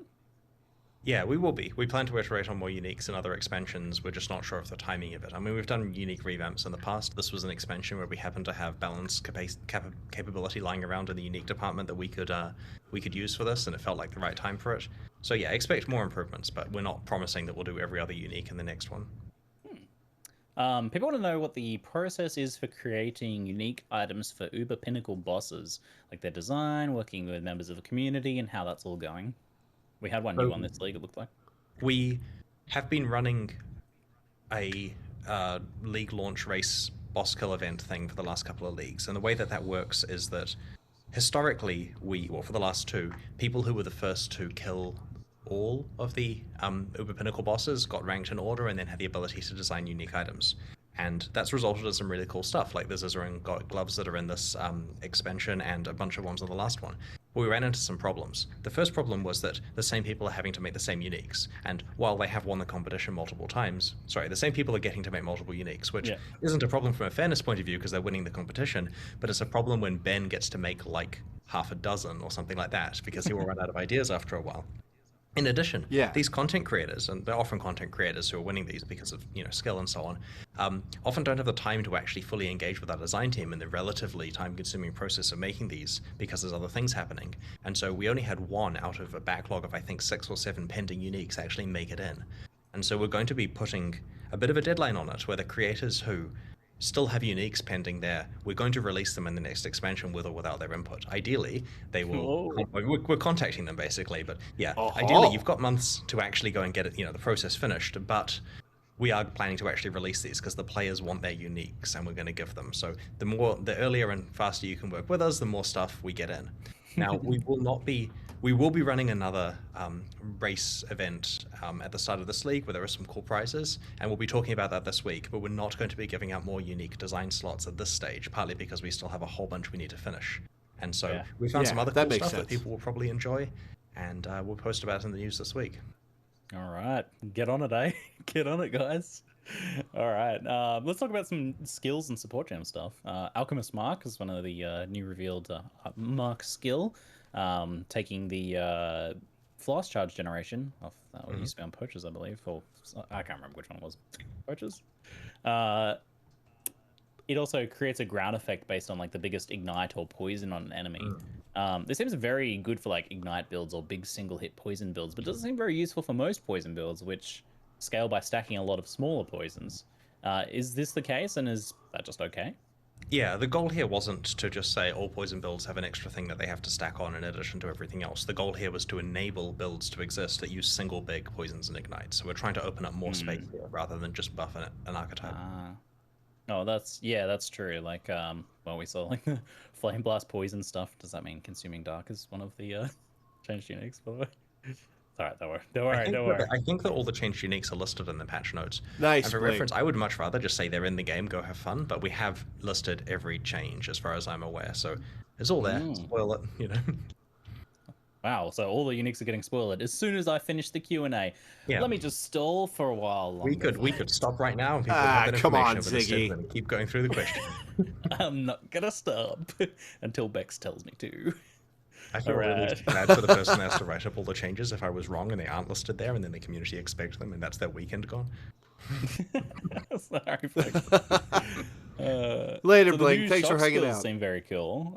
Though they feel a bit like PoE 2 skills. I've been noticing this a lot lately, where we will have a lot more socket and support freedom in the future. I've noticed this is a bit of a trend with new skills feeling a lot more like combo pieces, and like it really feels like you're butting up against the limitations of the current socket system. Do you feel that when you're designing skills at the moment? Yeah, we are certainly designing content for PoE 2. I mean, like, this league is designed so it could appear in PoE 2 if we decide to. We're trying very hard to make sure that we are juicing both games at the same time, and that's why from a quality point of view we want them to be, top-notch, and also, I mean, it means we can produce much higher. Well, I'm excited for it. Because we're getting to spend PoE 2 money on it, and it also means that we're able to make sure PoE 2 launches with a much larger stable of content than other action RPGs in that generation will do. A lot of stuff is going to take on new life when PoE 2 comes out, especially with, like I said, we've got so many of these like combo piece feeling skills. They need to deal with torment. Fit in builds at the moment. Possession is good for the game. Like our team are very chasing spirits is not. Yeah, absolutely. Overcharge support, I really like the idea of, but is there any concern that it could become like a universally used damage scaling tool? I've seen this in other games where they've had like a mechanic that you debuff an enemy with so that they take more damage, and the entire gameplay ends up revolving around them. Is this something you're like concerned about here? So in order to get a good shock value, you don't want to put it in a 2-link with some random skill to shock enemies. You want to actually like increase that damage and put it in a 4-link. And so then you're facing the opportunity cost of every other relevant support gem or utility skill you could have in that slot. So, I mean, it will certainly have its place in trying to make good shocks, but it's not just something you put onto every build just as an afterthought because, there's limited sockets going on there. Yeah, right now, like, you have the option, I guess, of doing that, but it usually comes at a pretty big opportunity cost. Like Skitterbots, for example, reserving something is a pretty frequently used one. So I guess right now, if it's like it's hard to get enough power in a build that doesn't really make sense, it's not going to be a problem. I guess it might be something you might have to. How does review in Skitterbot Kiwi scale 2 its when people can shock? throw Is it just a Six Link at flat even if amount? they're like a melee build or something where it doesn't make much sense otherwise? Yep, fair enough. I'm avoiding commenting on the availability of 6 links in that content, but people should make assumptions. I mean, as far as everyone's concerned at this point, we're all getting a 6 link on every single skill. Not a Instantly, on the beat. Yep. A whole lot. Thank you for all the 6 links. Well, speaking of 6 links, we've got the return of Tainted Fusings coming this league. I really liked those for easier, unique availability on corrupted items. It's like a awesome stepping stone.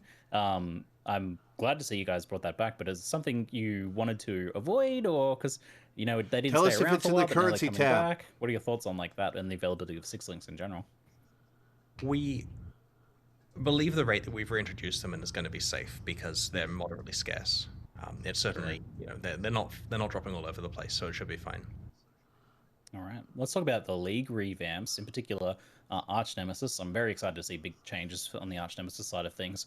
The risk of putting it bluntly, making them I think actually Arch Nemesis rewarding is implementation cool. Last league was not met with a lot of love for many, and it didn't really feel like an improvement to the game overall for some. How was your reaction to the implementation of Archnem, and and the community's reaction to it? Yeah, for some. So I played at League launch last time, which is relatively rare because usually we have raging server fires and that kind of stuff that I get to work on. But this time I got to play some Path of Exile, and I got all the way to maps without really feeling any problems with the Arch Nemesis stuff. And so I was a bit I had some cognitive dissonance with the feedback, but our design team agreed with the feedback. Our design team looked at the builds people were playing, looked at the way they were playing, went through it and said, yeah, we need to tone down some problematic stuff here, which is good because I'm glad they're the design team and not me. And so we really feel that Res in the early game felt too hard relative to Res later on. And we made a lot of changes to it in response to the feedback, and obviously that's stuff we should have had in there through more testing prior to the release. But there were some changes specifically around rewards that we wanted to do, but weren't fast to implement, so we waited till 3.19. Bringing and that's why back it's one of the reward relaunch types leagues for here, despite Arch being so Nemesis recent. is and it was the ability the to go fix. through the entire game and make sure that the rate that you were encountering that rares makes is it worthwhile. appropriate for how difficult they are, and then making sure that when you do have a hard rare fight, you don't just get a pile of junk, you actually get some really good stuff going on. And so now people will hopefully look forward to finding monsters with multiple Arch Nemesis mods so that they may get really broken conversion stuff. How aggressive was this reduction in rare monsters applied overall? It varies. In some cases, there were no changes. Like, for example, the monsters in the actual just areas you walk through are generally relatively low. Like, you can play a map and only encounter a few rares if you haven't juiced it, with all balance values, and that's left unmodified. Of course, you could, if you're lucky, encounter more. But the leagues spammed the ever-loving, there were some leagues that gave a lot of rare monsters, Ziggy.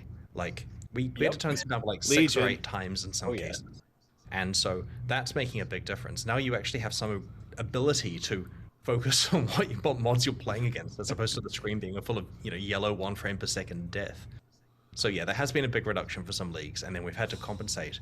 And this is why Beyond and Harvest Legion, were 2 that Harvest. we redid, because we can turn down rares, but you can't turn down rares in Beyond, where the whole point is all the monsters are basically rare, or Harvest, where they have to be rare in order to give the amount of life force they did before. We had to rework systems and balance entirely for those leagues in order to be able to turn the rares down.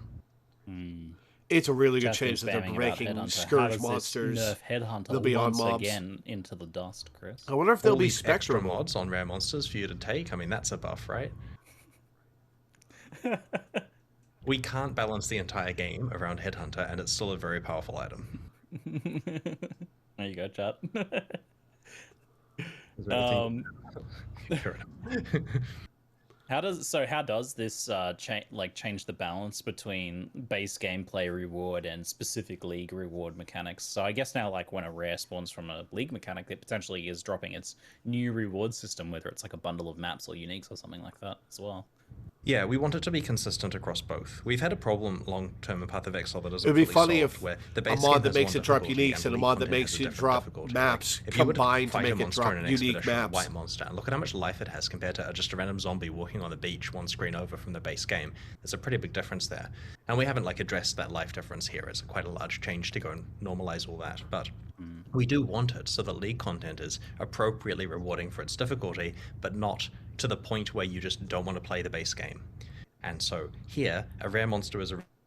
Leagues have interesting ways of supplying you with rare monsters, often at a higher rate than normal, but hopefully not at an insane rate. The rares are difficult to fight based on how many mods they have, and each additional mod adds more reward. And to be specific about this, so rare monsters themselves drop better items than normal. Each additional Arch Nemesis mod drops more and more items in a multiplicative kind of stacky way. This, of course, all stacks with your player rarity and quantity, which does matter a lot more than before. Then, some of the mods have conversions that occur, and those conversions can stack together. And the goal is that player rarity and quant both affect all of these conversion things. And this means we have internal calculations now where for monster drops like this, your player rarity can actually convert currency items to better currency items. So if you get a currency item drop and you've got a lot of rarity, you're potentially having a higher chance of better currency in there internally. And so we're trying very hard to make sure that killing rares is a very rewarding experience to justify the fact that we made them really hard fights. Like, we don't want to back down on the hardness of the fights. In fact, in some currency cases, has rarity now? it's a little harder than it was last league, but the rewards are a lot better, and you're not being spammed with them. If there's only one of them on the screen, I'm okay with that. The problem was more like when I couldn't see what was going on, when there was like 10 rares there, and there's a billion poison things trying to bonk me. So I like this. I like what you're doing overall to try and get Arch Nemesis to fit into the game a lot better. However, I'm still a bit concerned that like many of the specific modifiers or combinations of modifiers that are just not that fun to have in the game might still be a problem. Like for example, the vast array of different styles of effects that slow your character down, except for tricksters, I guess. And like the constant running from like on death effects and things like that. Has there been much work to like improve or change or remove some of these mechanics? A lot of the work to remove and address unfun mods was done early in 3.18, but what's worth noting here is, with the way that magic monsters were working until 3.19, they both had the full range of crazy on-death kind of spammy stuff, and often had a different mod each. And so the magic monster changes here are quite impactful, because it means A, there's one mod shared between the group of them, so you read what the mod is and then deal with that mod, and if that means it's on death, you're dealing with some on death on this group, but then you don't have to worry about it on other groups. And it also means that's how it already worked. We went through and greatly reduced the amount of stuff like on-death modifiers that you get on magic monsters. A lot more of them are just, I'm harder because I do fire damage kind of stuff now. And so that means that you're not running into the stuff as completely frequently as you were in the past, especially with the reduction of the number of rare monsters. Chat really wants to talk about melee, so I guess we're going to pause the current topic we're talking on, chat. Here you go. I gotcha. They want to talk about melee, but I'm not really sure what the specific questions are. So do you have any generic comments on the state of melee in Path of Exile currently? And then maybe I can read some specific questions from chat instead of just spamming melee. So my interpretation of what chat's asking is that they feel that they would like to see buffs to melee skills. Me too, yeah, I figure. Of which we haven't included specific reworks in this expansion, but what I'll do, and this is not a promise, so do not put melee on your internal list for 320, is I will make sure that when we're having our design meetings for 320, this is brought up. There are pros and cons for this, and I was recently having a look at how they're doing melee skills in PoE 2, and you will love that. As much of that as we can get into PoE 1, we will try to do, but bear in mind, one of the major things they have there is an entirely new animation system that lets them do really punchy, cool stuff. And so the future is very bright for melee, and I will make sure I understand that it's not necessarily about the punchiness of the base skills, it's also about, you know, the builds being viable from a damage point of view and so on. And so I will make sure that we do bring that up with the design team. I will just do a quick dev check to see if there's any thoughts. Anything coming up? Yeah, we're aware people would like us to discuss melee. Why did Cleave only get like a 2 radius buff? I don't know. Yeah, I found this out by reading the patch notes as well. Something radius else, maybe. Radius has an impact, right? Like, sure. It didn't sound bad to me. Maybe I wasn't wanting to be angry that day. I think the cleave thing is funny because I think what it does is it's not so much that like buffing cleave's radius is a problem and that it's bad, but it highlights for people the idea that it's like, yeah, melee's a problem. Here you go. Here's a little fix, and it's like a breadcrumb. So I think for people that's what it's indicative of. Yeah, I understand. Yeah, so people want to see. People want to see the giga buff that makes them lose their mind. It is hard when you put together a list of changes to understand that morning the meme that people are going to want changing is melee, and then when you throw a small melee thing out there, it wasn't big enough. Like it makes us look, short-sighted and not reading the room or whatever. It's hard to know 100% what the room wants, and we kind of feel that if we were to poll the community of, hey, next expansion, what do you want us to do, that wouldn't necessarily align with what we believe the game needs for the bigger picture of what we're trying to solve, because we are trying to work like a few leagues ahead in our head about where things are. I mean, it's quite simple, Chris. Just fix everything. We will be. PoE2, folks. There's a lot of expansions between now and then, so we certainly will continue to improve as much as we can. Excellent stuff. Going back to the league content a bit, Beyond, so great to see a big Beyond update. It's a lot of people's favorite. Tell us if you can use them as specters. Aged. And it's a bit of a beloved mechanic, and it's good to see the monsters getting updated. Like you said, they're just painted bandits from Act 2, but I think there's still going to be a little bit of nostalgia for some of the old bosses. Will we see them again in some form or anything like that, or are they just gone for good? They're gone for good, sorry. Like, fair enough. Beyond I have no attachment to them. 1.2 or 3, and we had it was 1.4, Chris. There were like 20 people in the company at that stage. Like, we have 20 that people was the in league QA I started now, basically. And we, with a 3-month cycle or whatever we were working to, it was very hard to get that content ready in time. And this is when we're doing 2 challenge leagues at a time.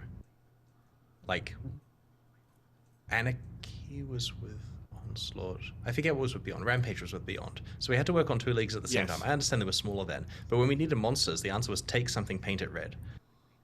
And that held up for 8 years. Like, it's kind of embarrassing. Yeah, we're not going to be using those assets again, unfortunately. Oh, goodbye, Hast. See you, mate. It's going hard mode. Cool. Anyway, sorry, carry on. You keep throwing fine. Well, what's going on with hard mode, Chris? Oh, we're working on that. Hard mode. We're working on that. No promises, but it's coming along. Hopefully not your highest priority. When do you think we might hear a little bit more about hard mode? I mean, in the next few months, you're probably going to hear some stuff. We got to make sure it's like good before we release it. Fair. Make sure it's good and hard, eh? Chris is going to be so it's interesting to see that the you number of effectively people used who play Scourge that. to update Beyond. Was this always the plan for Scourge? No, it wasn't actually always the plan. For a while, we were thinking of removing Beyond, but we worked out that we could fix it up. And we wouldn't remove something just because of its art assets, but we also were unhappy. Like, yeah, people were surprised that you wanted to remove because Beyond, when it was Chris. initially released as a hardcore league. Okay, so when it's always on and you want to level and not everyone is great at the game, you have to actually be kind of careful. Beyond has tension. If you trigger too many monsters, you die. And so even like for medium skill level players, they had to be careful to not accidentally have Hast all over the place when they were playing maps. And so my experience playing Beyond way back in the day was kind of fearing it, wanting to engage, like flirting with the edges of it, but often just getting wiped out. And in a hardcore league, that meant a lot of new characters. And then nowadays, where people's clear speed can just deal with Beyond, and they're probably not playing hardcore, and they can control when it's on and just stack it as a juicing mechanic, it's a totally mandatory juicing mechanic where you just have it on your maps where you want to get a lot of extra monsters, and it spawns tons of them. And so it was basically an all or nothing kind of thing. The new version of it is a lot more well considered. It's still a way of juicing your content and getting extra drops, but it's done in a way that's a bit less abusable, and ideally something that people will not feel afraid of using if they do find it challenging. I'm excited to finally get to Previously, fight the Scourge the way it bosses. spawned monsters was very consistent. It would consistently spawn a rare, and you could kind of like you see those like dropping out constantly. Does it change the mechanics of how that works now? Like, I understand the bosses are replaced with Scourge bosses, but how does the like spawning work now comparatively? Yeah, we've taken that back to the drawing board a bit with making sure that the numbers and so on have been tweaked, and I'd recommend people just try it out. I don't really want to itemize the exact list of mechanical changes behind the scenes. Play the league, see what you think, get some good currency. It's different. Alright. Chat wants to know how they will get the Steam achievement to kill a Baxith now. Some people are big on achievements, Chris. It's gone. Gone. Do Make people it who a already Steam got it get achievement to keep it as, kill like, a the legacy big achievement? Scourge How does boss. that work? I don't know how that works. That is a very good question. Go on. Say your turn. It's simple. Change the boss you have to kill. Someone's having to worry about that. Yeah, I would never think of that. Harvest changes. Huge. Huge. Yeah, that's a good one. Bye, We might TFT. just see some players who are essentially banning the mechanic returning to it here, maybe, hopefully. Also, like, myself, for example. Also, we got the long-awaited change to remove third-party trust trading too. How did these changes come about after all this time? We had a few issues here. The first one was the observation that, and this may sound a bit hyperbolic, but it's also kind of accurate. You would do a Sacred Grove, and you would end up with a bunch of trades, and you would then be forced to, on the spot, either you find a bunch of crafts, and you'd be forced to either do those crafts on your items, which involves having some kind of plan for what you're wanting to do, and a whole bunch of understanding, and looking at the wiki, and looking at your path of building, and so on and so on. It was a lot. Yeah, it was a lot. It was like 30 in some cases, crafts that you could do.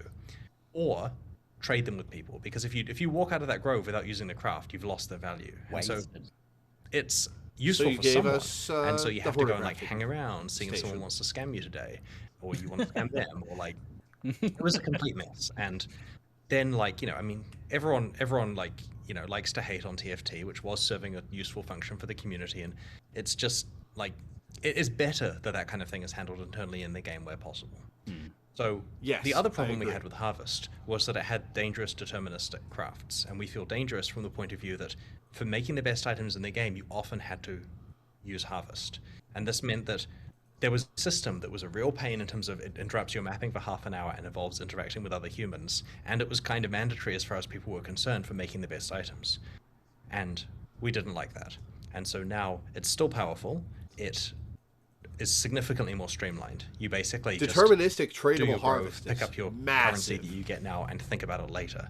And at whatever point you're wanting to craft, you have a look to see if you have enough life force. If you don't, you just go trade for some more using traditional trading tools. If you don't like harvest, previously you had to engage with it unless you turned it off. Now you can accumulate that life force, and if you need some more chaos, just trade a pile of it for chaos whenever you need to. Great. So this is have a seemingly fantastic change. Every option of crafting unlocked at the beginning now. Do you just have to like how do you balance that out for like the really rare powerful crafts? Do you just have different life forces that you have to collect for them, or is it just you've balanced it based on quantity simply? So Pinnacle crafts like the Exalt crafting require you to kill a Shabi to get her life force. And so some of the more valuable ones do require you to go through the tier 4 beast, a Shabi chain in order to get the life force, or trade for it, of course. But we have gone through and made changes to what crafts are available. There are some that are gone. Usually ones that didn't have a purpose anymore, ones that shouldn't really have existed in the first place. Some things have been moved elsewhere, like the special offerings to the goddess you now get from the labyrinth itself, rather than having to go through harvest to get that. There's some like Breachhead stuff comes from the relevant content rather than from harvest now. Yeah, that makes sense. Overall, how much has the balance and power of harvest crafting changed for the will the average endgame player want to engage with it now, do you think? It's still going to be a good way of improving your items, but I will Sup, hopefully Dark see Archon? How's it going? it isn't mandatorily listed on the plan to get every single best item with rare crafting before. There's subtle changes here now. Previously, one of the good crafts you could get was the ability to exalt a mod. That's now a null exalt, and so you lose a mod before you gain one. And so there's a bit less determinism in it. You can still have good outcomes, but it does involve quite a lot more risk than before. For some of those remove ad is still there. Frostdata asks what happens to their currently stored crafts that they have at the moment, banked, all their thousands of exalt items crafted. You should use those now. You should use those Frenzy, now. let's go. I believe that you should use them before the new league comes out. Okay. And Also, that's good because they'll make good stuff to see that you can't too, be made in the future. All right. Have fun staying in place. Will harvest monsters still Omega Barrage me when I click the button, Chris? The monsters are spawned in staggered waves over a short period now, so it doesn't take long for them to all to be spawned, but they won't spawn physically in the same frame. Great. And as I mentioned, awesome. we've rebalanced the fights to have fewer rares and better composition and so on, so it's not going to be quite so dangerous. That's fantastic. It was one of the most egregious examples of that left in the game, I think, after like various other things have been improved. It's good to hear. Minion builds.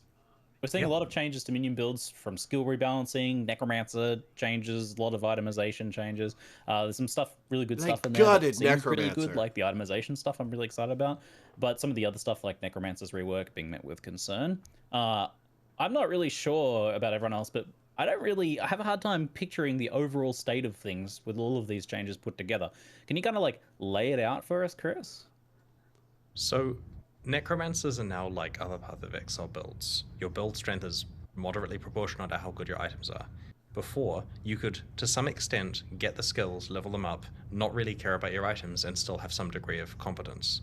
And that ability to get into the end game without actually having to find items was, you could view it charitably as, tutorial for the game or something like that, but it really meant that there was a whole group of characters that weren't having to really engage with what Path of Exile was meant to be about. Finding really good items to improve your character and getting rewarded for it. We also felt that minion characters were just not good enough. Like, we felt that at the end game, they could be more powerful. And the problem is the way to make them more powerful was buff the skills. But it's one of the things where we wanted them to be better, but we didn't want to buff their skills. And so we've realized that by giving far more itemization options, it's now possible for them to be significantly better than before. And so, okay, if this is still it's one of those things where we've taken everyone defaulting from a 7 7 out of 10, and now they default to a 3 out of 10 like everyone else, but they have the ability to become a 10 out of 10. The other subtlety to it is, previously the Necromancer and Ascendancy skills were where you got a lot of your power, and we've essentially moved a lot of power now to your items. This means that if you're playing a minion build, you don't have to play a Necromancer, because it's not quite as powerful as before, because the power has been made up elsewhere on items, and other Ascendancy classes get access to the items. You now have the ability to play a variety of different Ascendancy classes and still play a minion character. We're going to scoot things along pretty quickly now, chat, because we are running out of time a little bit. But talking about Exalted patch notes Divine changes, chat's been asking a lot about Divines and Divine Shards. Is there anything happening there? We're not planning to add shards. This is along the lines of the reason why we don't want gold in the game is because we don't want there to be a single homogenous trade currency that's, you trade 70,000 of these for that item and that's what it's worth. So we're very, very careful to not add shards for the big ticket items that can be easily got. The motivation behind the changes here is that we would like people to be using it more. The ability to actually craft with Exalt would be nice. We all feel that by having Divine be comparatively rarer, then the mods on items actually matter. When you find a unique or a rare with good rolls, that's something which, yes, you can still change it with Divines, but it is actually a more important thing. And so it's in line having wider ranges of some of these that we've revamped. You can find some very powerful versions of them. So we want to make sure that Divines aren't quite as common. We really shouldn't have been handing out Divines through a vendor recipe in the way that we were, but at least with this change here, we can make sure that it comes, we aren't changing the drop rate any of these. The result is players will not be able to divine their items as much as they would before, and they can exalt their items probably quite a lot more than they could before, due to the fact that the trade value won't be so prohibitively high for exalts. Well, yeah, it makes a lot of sense because the order of crafting would be you exalt the item and then you divine it to finish it off, but they were the reverse way around in terms of value, and the result of exalts being so valuable was that they would never get right-clicked. So do you think that's going to change dramatically? Do you think exalts are going to be worth 7 chaos or something? I don't know the ratio and I don't want to speculate, but yeah, I would expect that it's going to change the values of trade for items. But Path of Exile is already good at that and capable of dealing with the fact that the stuff is arbitrary in the first place. Great. Rise QT asks, with Divines becoming a lot there's more rare, a monitor behind him with patch notes on it. Divine Vessels, and there's a recipe to make those. Are they going to still be very rare, or are they going to be made more common to help? The recipe's unchanged. We haven't changed the recipe at this stage. A very expensive recipe now, potentially. Something to think about, maybe? Approximately equivalent to... Divines will be worth approximately what Exalts were before in terms of difficulty getting them. Probably a similar value. 110C Divine Vessel recipe. Sick. We've got some Misc questions here. Chat folks ask... confirm that MTXs don't deal damage or pick up items themselves. Yes. That's correct. The new MTX are exciting because they look like they're going to help you in the gameplay, but they really don't. Right? Yeah, the dynamic MTX they've been this is doing the best trick for the past couple of leagues make them look like awesome. I really like this age of MTX design. Yeah, I'm waiting for someone to write into customer support all angry about the fact they thought they were going to be able to cheat by buying these micros. We do try to make it clear that it's just cosmetic, but they certainly do quite exciting things where if those things were real, then exploding on death and killing the monsters would certainly be something special. I've been curious about PoE Mobile, as it's been all quiet on that front until today's Exilecon announcement. How's development been going? And if you're happy to speak about it, is it still aiming to be quite a different experience to PoE Desktop, or is it going to be like a direct port, or how are you kind of progressing there? Progression's going good. Yeah, we've got a lot to show, and we're saving that up for Exalecon next year. The direction is what we talked about before. I don't know if I described it as quite a different experience. Like, there's certainly like mobile versions of games that play like mobile games, and ours is trying to represent as much of the full PC experience as we can do while still actually being playable on a phone. And so, I mean, the ability to go I don't know how that's get how a bunch you're of going to items, manage go that. do, build a character, go and do some maps is still there, exactly like you would, except you're doing it with your hands on a touch device. With the focus on endgame changes lately, is there still plans to rework the acts as was started briefly? That requires a lot of work, and we are finding better value improving everything else in the game. I think there'll be some light progress on that, but it's not a major priority for us internally at the moment. All right. Well, sorry we can get to all of your questions, chat. I appreciate you asking them, though. Chris, thank you very much for your time. It was a pleasure to chat to you today. I look forward to checking out the new expansion. Thanks very much for hosting. You going to play at launch this time, depending on the amount of files? Yeah, this is a good one. Great. All right. Thank you very much, folks. Cheers. All right. Thanks. Time for patch notes. Let's find out.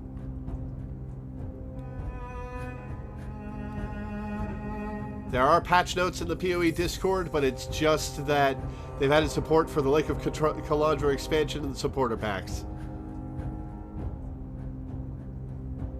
Oh, microtransaction flask effects can now affect your minions in situations where your flasks apply to them, such as through the Umbilicus Immortalis or Mother's Embrace unique belts. Cool.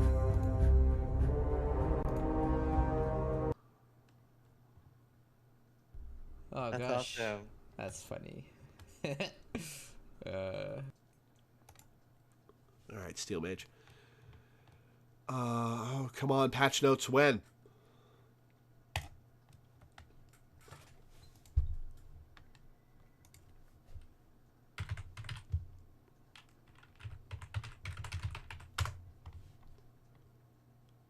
Oh, it's down for, Interesting. I guess we're waiting for the patch notes to be posted. That's exciting. This expansion looks really cool. I'm gonna try to play a bunch of this one.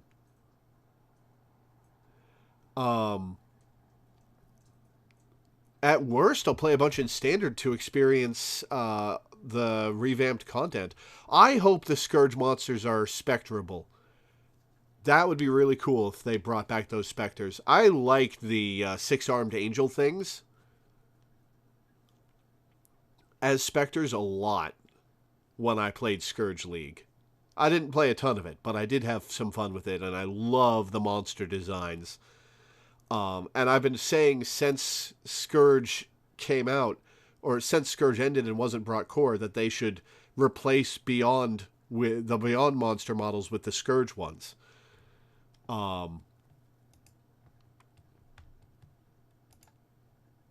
Let's put on some music. Alright, what are we going to listen to?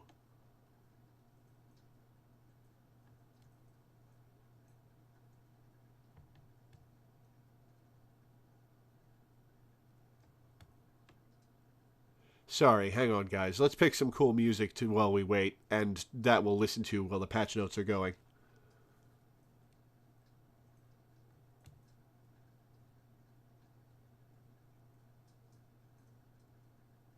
You know what? Let's just listen to City of Tears.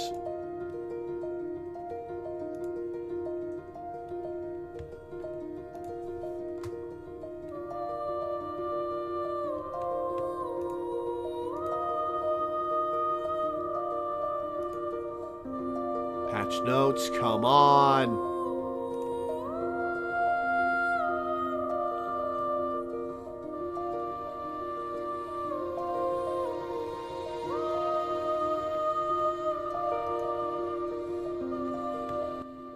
The music's probably a little loud. Let's turn that down. It's loud in my ears.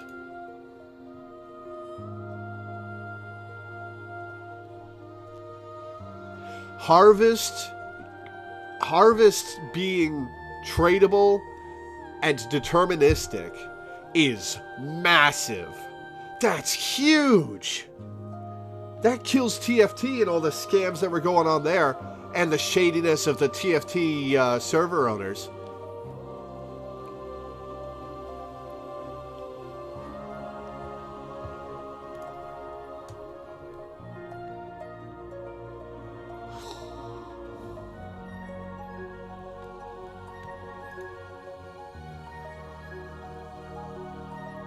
Come on, patch notes.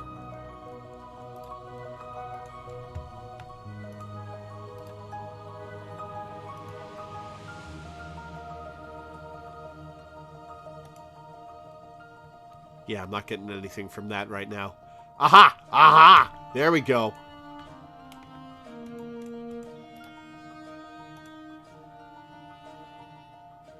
If it loads.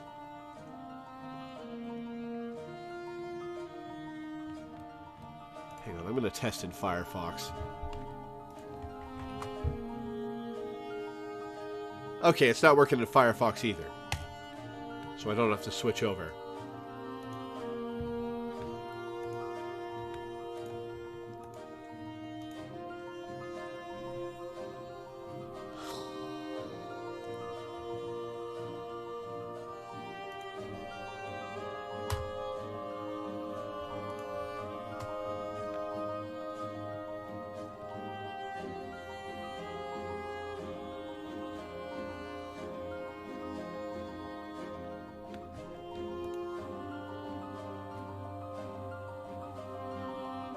I like the heartbreak emojis and the fire emojis because I see the loading emojis in the reactions to the announcement on the Path of Exile Discord server. Because it's down for everyone, it looks like.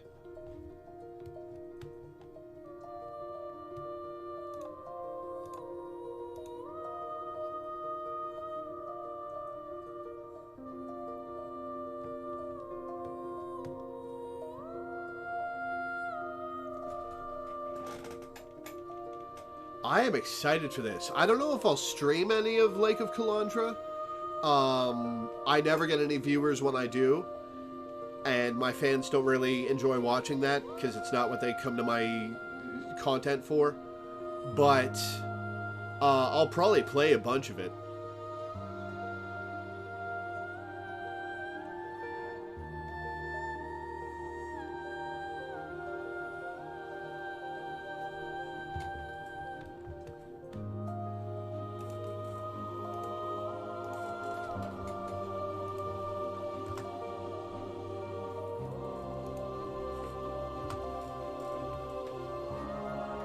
A-Spin Patch Notes Mirror.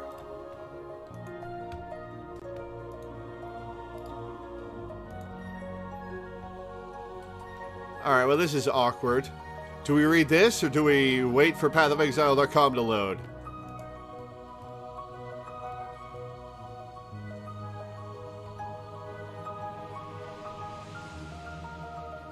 Alright, Kalandra Challenge League.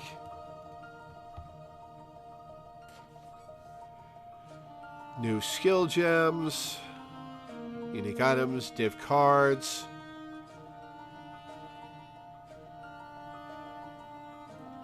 Huh, some of the div cards were chosen. Some of the winners of the Siege of the Atlas boss kill events chose divination cards instead of uniques. Interesting.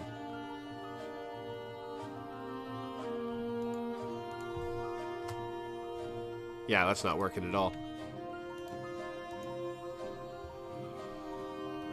Alright, Arch Nemesis. We have been re-examining what role rare and magic monsters have in Path of Exile, regarding how often you should encounter rare and magic monsters, how difficult they should be to kill, and how rewarding their death should be.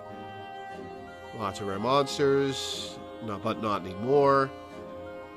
And now they come with rewards.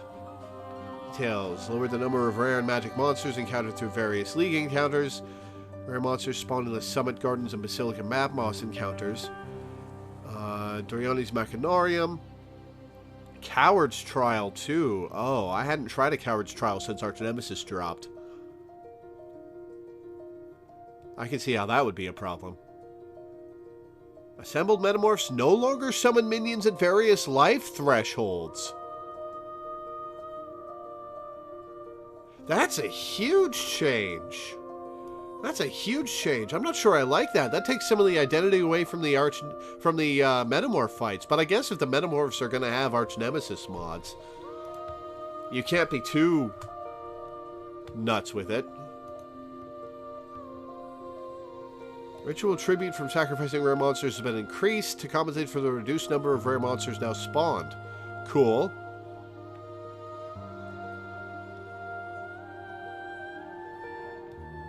Immune response notable has been nerfed. Abyssal Army Atlas notable passive skill that causes abysses to spawn fewer increased monsters. Unspeakable Offensive no longer causes Harbingers to summon 60% more minions. Flash Breach now causes breaches in your maps to have 20% increased AoE and 20% increased monster density, nerfed from 30% in both cases.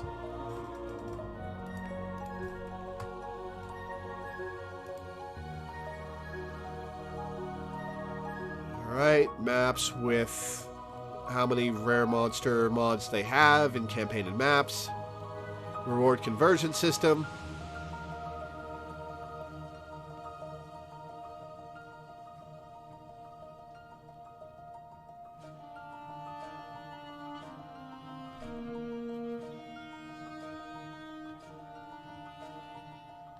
Cool. Valley of Darkness Atlas Keystone passive skill has been removed as a result of these changes to rare monster modifiers. The Stream of Consciousness Keystone has taken up Valley of Darkness's position on the Atlas tree.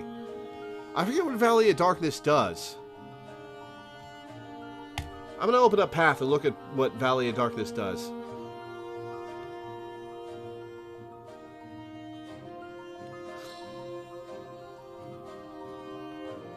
If Path will load.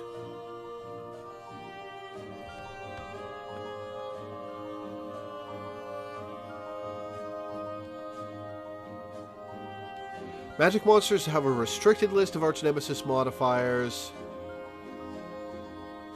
If tone down the modifiers, they can spawn the magic monsters.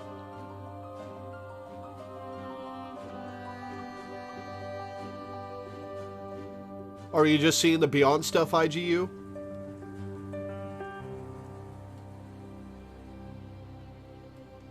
Oh, there's notes about Beyond in the patch notes, right.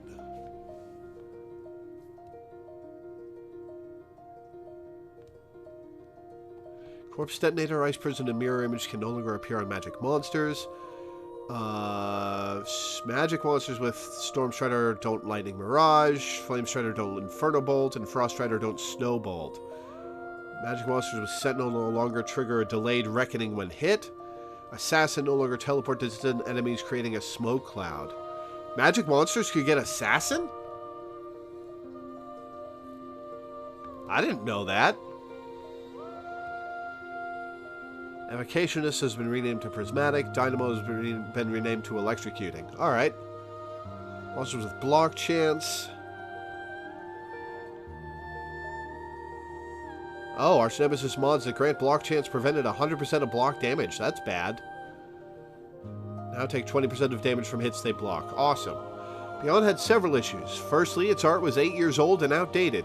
Secondly, the number of magic and rare monsters spawned was so much higher than the rest of the game that it provided a gigantic amount of experience and items to players who stacked it heavily, and was mostly irrelevant to everyone else. The number of rares spawned also caused problems with Arch Nemesis modifiers. Boy, howdy it did! The Scourge have taken over the realm of the Beyond demons. Summoning monsters from Beyond will now summon Scourge monsters and bosses. We have completely rebalanced the rate that Beyond monsters and bosses spawn at, so that it's appropriate for modern Path of Exile. The new Beyond monsters can now occasionally drop the Scourge League's tainted currency items that allow you to modify corrupted items. Awesome. Beyond portals now spawn Scourge demons instead of the old Beyond bandits. Demons still divided into 3 factions, and only one faction will spawn in a single instance. Interesting. Base chance for a Beyond Portal to spawn is now fixed at 15%. Multiple sources of the Beyond mechanic no longer stack. Ooh, that's rough for juicing at the very tippy top end. Spawning a Beyond boss no longer requires killing many Beyond demons close together. Instead, once a substantial number of Beyond demons have spawned in the instance, each pack spawned grants a stacking chance for the next pack in that area to be replaced by a boss. Only one Beyond boss can spawn per instance. I guess the Scourge bosses are more involved than Beyond bosses were. Once a boss is spawned, Beyond portals will no longer spawn in that instance. Really? It stops with Beyond once you hit a boss? Interesting. Beyond demons will occasionally drop tainted currency items. Beyond bosses are guaranteed to drop multiple tainted currency. Alchemy mods for the Tainted Orb of Fusing, Jeweler's Orb, and Mythic Orb in order for these items to be suitable for core availability. All tainted currency items now have dedicated slots in the exotic section of the currency stash tab. Awesome. That was one of my questions. Sextant modifiers that grant Beyond Portal chance now grant increased Beyond monster pack size instead of a chance for an additional Beyond monster to spawn. New Beyond monsters do not drop scourged items. The following changes have been made to the Atlas passive tree as a result. The Fiendish Opulence Notable now causes rare Beyond demons in your maps to drop an additional basic currency item. Previously, 25% chance. 3 small nodes prior that granted 8% increased quant, dropped by Beyond demons, now instead provide 5% increased quant of tainted currency, dropped by Beyond demons in your maps. Ooh.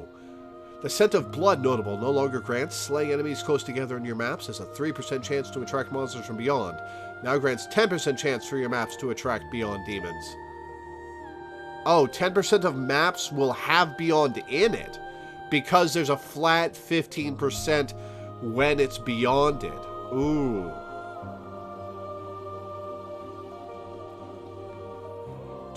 Scent of Blood no longer grants 3% chance, 10% chance. Torn Veil notable, beyond powerful Beyond demons require 1 fewer portal. Now grants Beyond portals in your maps a 30% increased chance to spawn a unique boss. Small nodes in the cluster that previously granted Beyond, now 5%.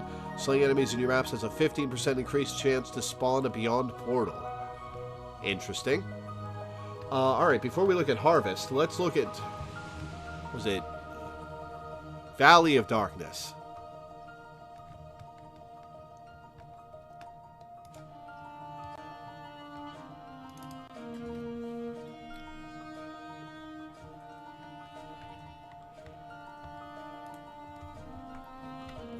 Alright.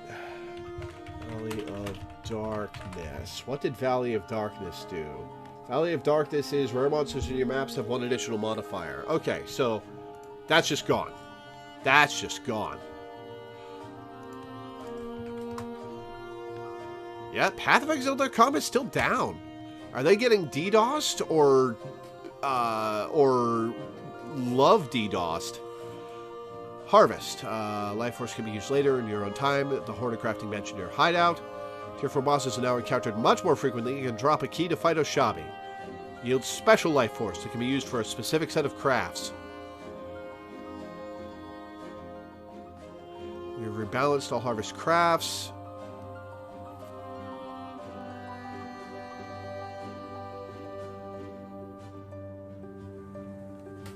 Details. Harvest monsters are no longer associated with specific crafting options and do not grant uses of crafting options on death. Instead, monsters defeated now drop a stack of Life Force. Tradable currency items come in 3 types. Slots are in the currency stash tab. Ooh. Life Force can be used at the Hoarder crafting station. Each craft costs Life Force. Harvest bosses are now encountered more frequently. Oshabi no longer drops infused beachheads, dedication gift and tribute to the goddesses, lures, infused engineer's orbs, or facetors lenses. She now has a chance to drop crystallized Life Force, which can be used for a specific set of crafting options. Harvest crafting options have been overhauled, rebalanced, and tweaked. Currently stored in Hoarder crafting stations will be deleted. Use them now, as Chris says.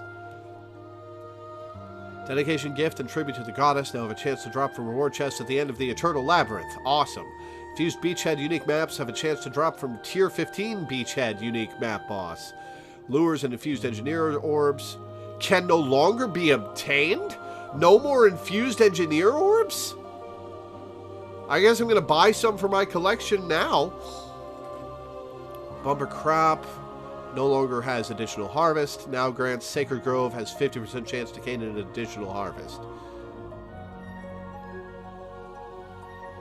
Heart of the Grove, always drop a Sacred Blossom. Harvest crops have 60% increased chance to contain a Tier 4 plant, because the Tier 4s always drop a Sacred Blossom now. Bountiful Harvest now grants harvested plants have 10% chance of an additional monster, previously 50%, because they're cutting down on monster size. Plants harvested in your maps have 3% chance to give it an additional crafting option. Now provides 3% increased quantity of life force. Nice. Plants harvested in your maps more likely to give less common crafting options has been replaced with a modifier that causes life force dropped by harvest monsters in your maps to be duplicated. That's cool. Leo's Betrayal Research Safe House crafting bench rewards have been replaced. They no longer randomize the numeric values of implicit modifiers of an item, randomize the numeric values of the random modifiers, or augment a rare. They now reforge the colors of number of or links between sockets on an item 50 times. Use the outcome with the greatest number of less common socket colors, sockets, or link sockets, respectively. Cool.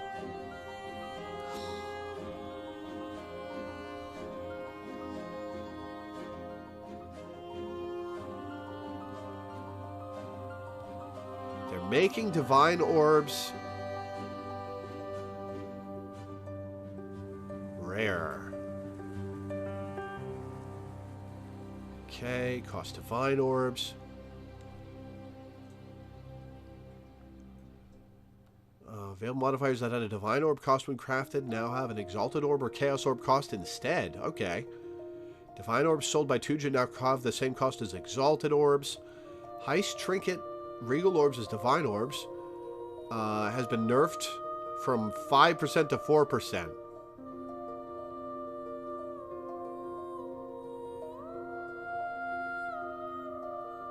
Drop rate of Forbidden Shako, Judging Voices, Ventur's Gamble, and the Risk has been increased as a result of these changes.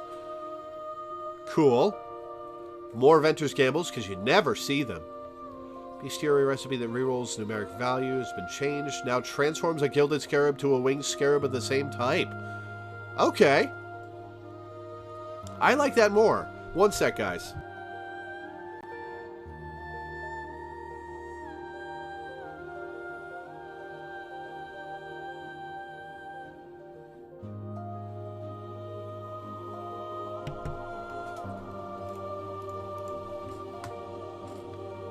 Oh, they're cool. Okay. Let's finish Divine Orbs. Exalted and Divine Orbs. Your balance of unique items.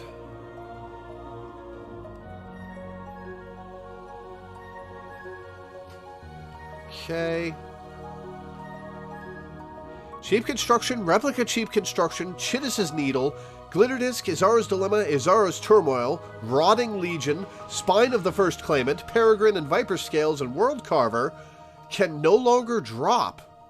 Interesting.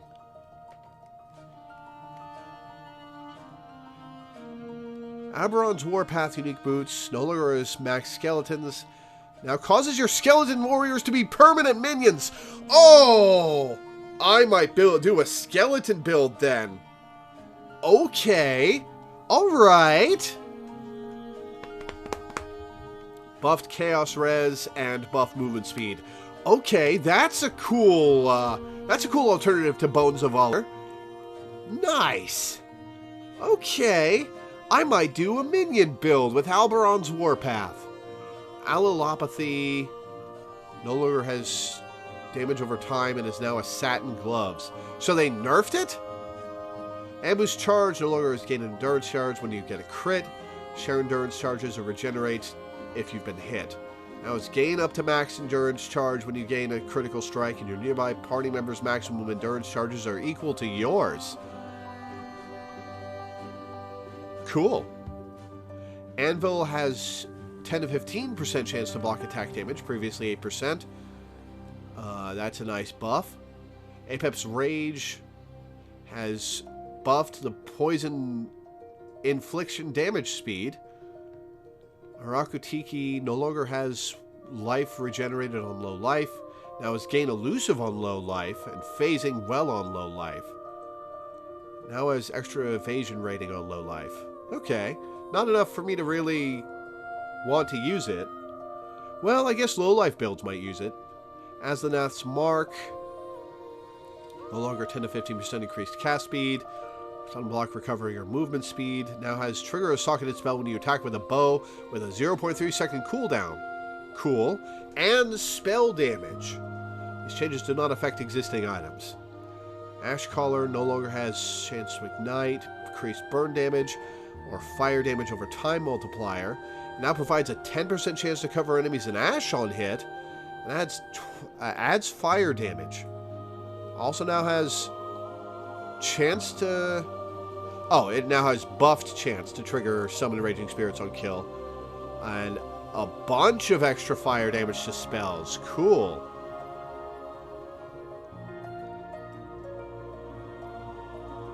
Ashrend. Okay, Beast for Shawl. Okay, I'm not going to focus in on all of these, just the ones that are interesting to me. We've seen the Bitter Dream buff.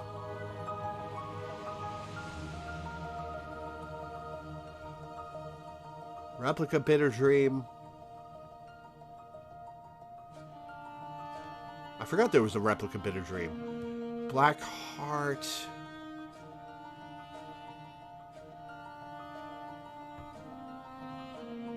Drops the life and the global fizz damage, but adds more chaos damage to attacks and regenerate more life per second.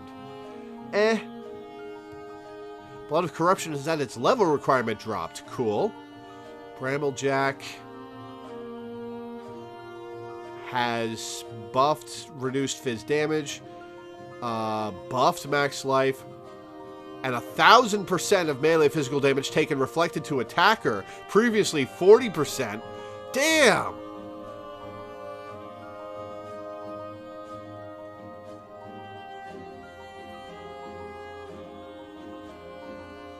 Brine Crown. Oh, Bringer right now has level 30 supports, previously all level 18. Plus extra to max life. Okay. Replaces your chest, so I'm not sure it's worth it still.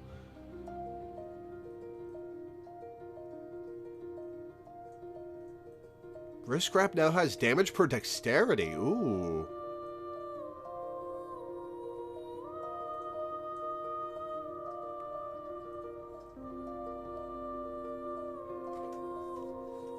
Bronze Life, we've already seen. It's pretty cool.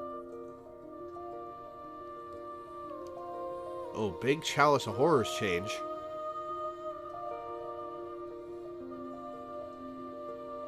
Chalice of Horrors no longer has chance to block, max life, or damage leeches life against cursed enemies. Instead, it now has 20% chance to block attack damage from cursed enemies. Inflict decay on enemies you curse with Hex or Mark skills, dealing 700 chaos damage per second for 8 seconds. I wonder if that scales with your chaos damage. Also now has 100% chance to cause monster to flee on block, and plus 3 level of socketed curse gems, previously plus 1. Ooh, Clay Shaper! No longer extra fizz attack damage for minions or minion life. Instead, it now has golems deal a shitload of added attack physical damage. Damn! Okay.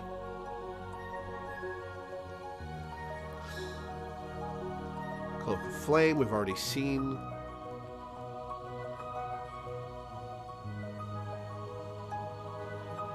Corpse Walker, Covenant, Crown of the Pale King, Crown of Thorns, has had its E-Shield buffed a lot.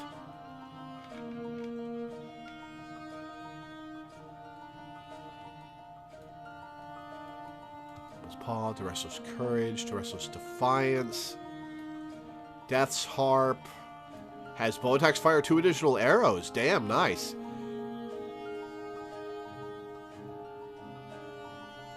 Thrush, Deer Stalker.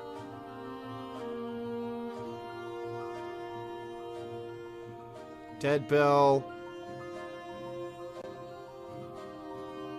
Demon Stitcher, Diala's Malefaction, Doedri's Damning.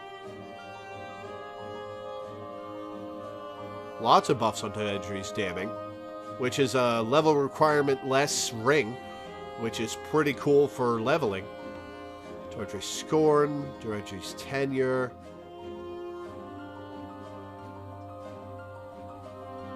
Doomfletch.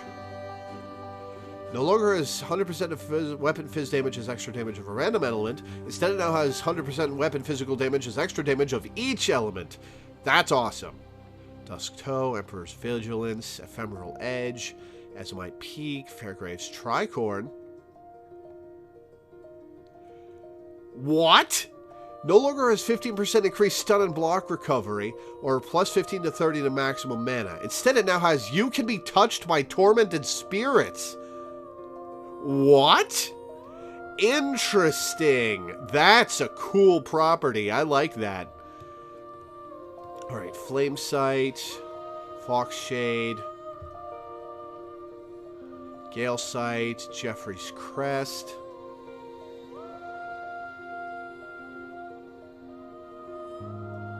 Giant's Bane, Grothkel's Pelt, Heartbreaker.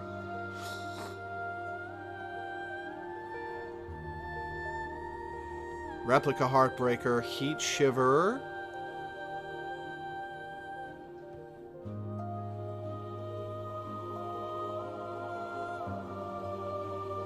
Gain 1% of cold damage as extra fire damage per 1% chill effect on enemy, and gain 100% of cold damage as extra fire damage against frozen enemy.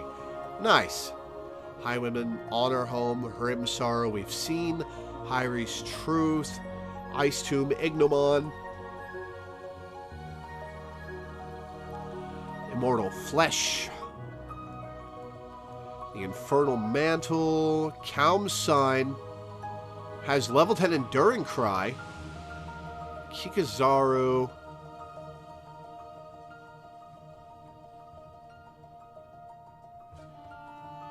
Has tripled its life regen per level. Interesting.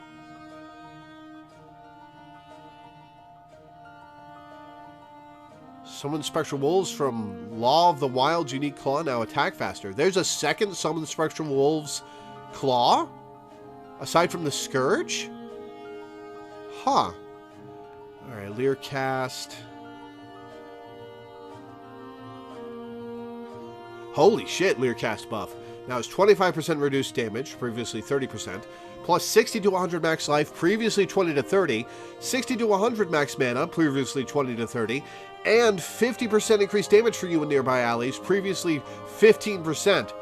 That's a huge buff to Animate Guardian. Octonial Caress. Magnate, we've seen. 1 sec, I gotta sneeze.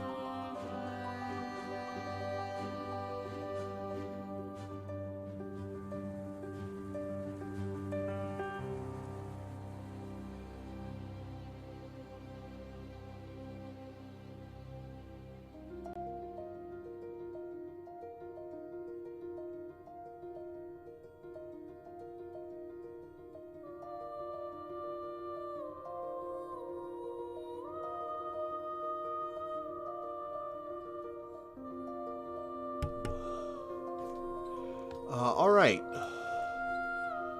Malachi's Simula, Malachi's Vision, Mark of the Red Covenant.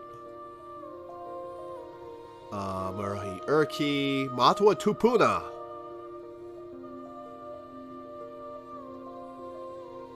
Edgenord's Girdle. 10 to 20 fizz damage, previously 5 to 15. That's not a huge buff. Excuse me. Edgenord's Vice.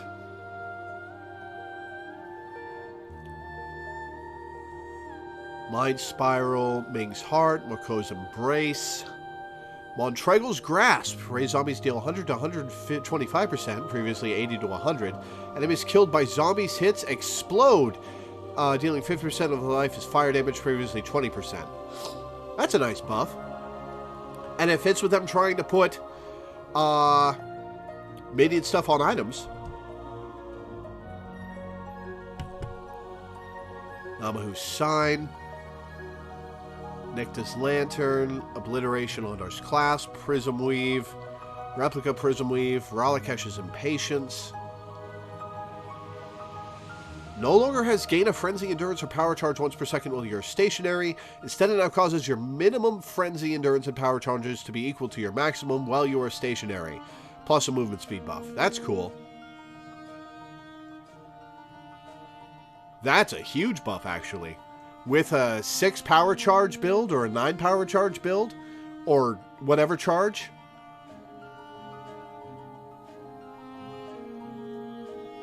Damn. Alright, Rainbow Stride. Has a huge chance to block spell damage buff. There's Kalandra's Patience, Rat Cage.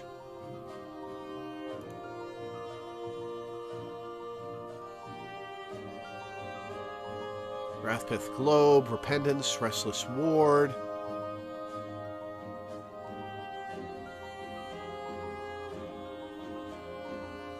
Retaliation, Reverberation Rod. Oh. In addition to the Spell Echo, Socket of Gems are supported by level 10 Control Destruction and level 10 Arcane Surge. Okay. 6-link Wand.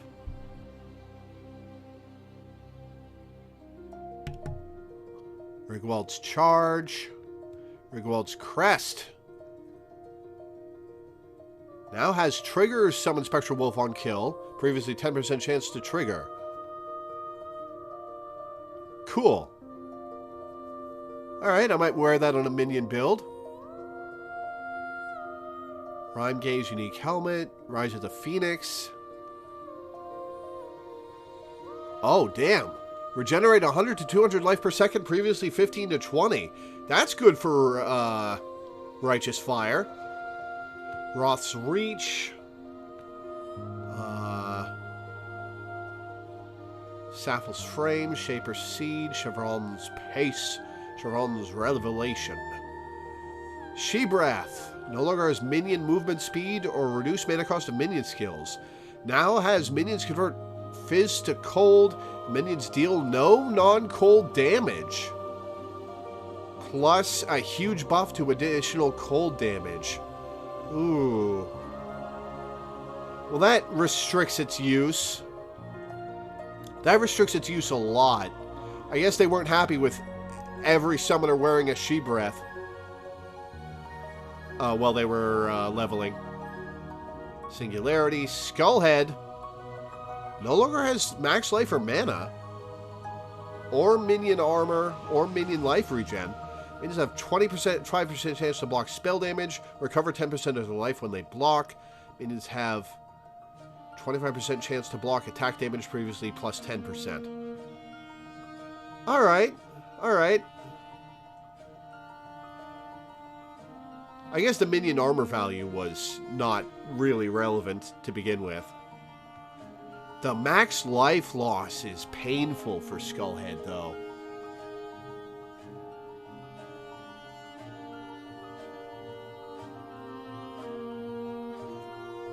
Springleaf, Southbound. Stone of Lazwar. Stormcharger, Sunblast, Tear of Purity, Thief's Torment, Thousand Ribbons. Thousand Thief Tamu. No longer has 10% of damage you reflect to enemies when hit has gained its life. Now reflects 1,000 and 10,000 physical damage to attackers on block. Previously 1 to 1,000. And has 10% chance to block, previously 5%. I don't know if that's enough. I don't know if that's enough to make it useful. What level does Thousand Teeth Temu require? Thousand Teeth Temu requires level 63. That's weak. Thunder Fist, Thunder Sight. Time Clasp. Valkyries. Victorious Flight. We've already seen that. Vol's Vision. Warped Timepiece. Wheel of the Storm Sail. Wind Scream. Wonder Trap.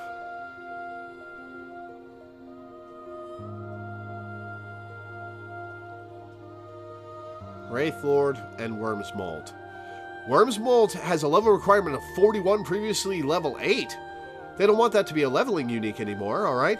If his attack damage, leech his life, and mana modifiers now have values of 2% rather than 0.4%. Now has 500 to 1000% increased total recovery per second from life leech, and 500 to 1000% increased total recovery per second from mana leech.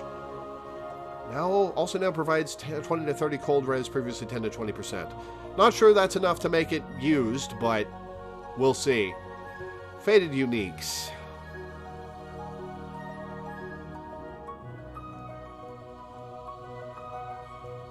No longer drop. Faded Uniques no longer drop.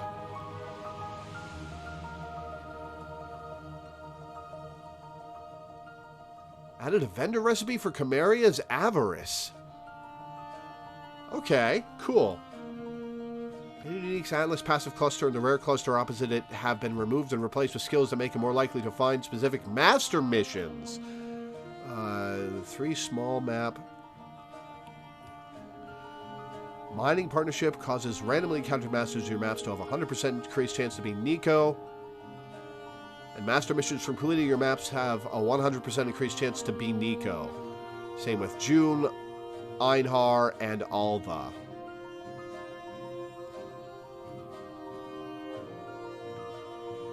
Spell Suppression. Alright, Spell Suppression has been nerfed. Arctic Armor is still useless. Flesh and Stone, Defiance Banner, Wind Dancer, we've seen these. Air Dancing Ward. Grasping Mail has been nerfed.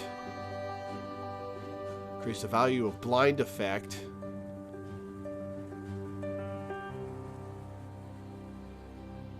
Barely any. Mind Over Matter, Fortification. Minion Balance. Damage and life scaling values for minions have been adjusted. All minions other than Ray Spectre, though the damage of Animate, Guardian, Weapon, Blink Arrow, Mirror Arrow minions is also unaffected, as they gain base damage from items instead. Ray Spectre has been nerfed, so now creates level 70 monster at gem level 20 and level 6 at gem level 25. Not the biggest nerf, but it's still a nerf. Bone Ring. Bone Shields now do minion stuff.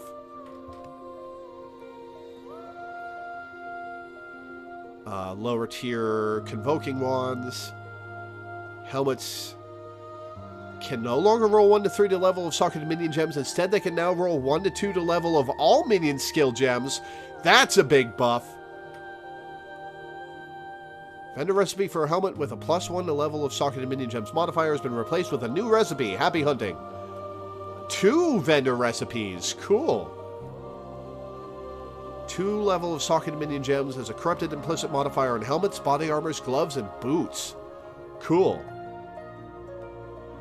Minions deal additional damage. Modifiers have been buffed by 50% for all tiers of modifiers. Damn, nice. On Ghastly Jewels. As well as mini life regen have been buffed by 100% on Ghastly Jewels. No longer have attacks can cast speed if your monster have killed recently. Can no longer roll.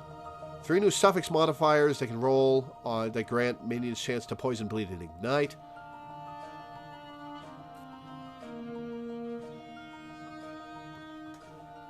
Minions have a percentage increased max life. Crafting bench modifier can now be crafted on rings and shields instead of helmets, though only the rank 1 version can be crafted on rings.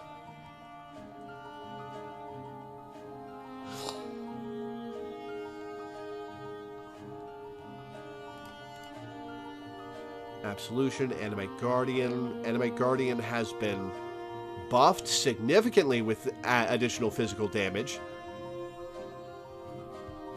Animate Weapon has been nerfed with its mana cost for some reason.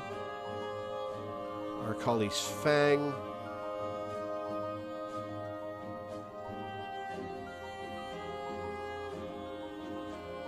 Herald of Agony, Herald of Purity. Herald of Purity has been buffed by a decent amount. Summon Phantasms have been buffed.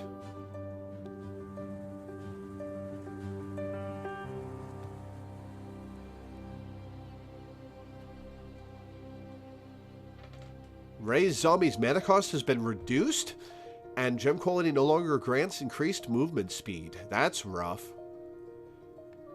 Carrion Golem no longer grants max life like the other golems.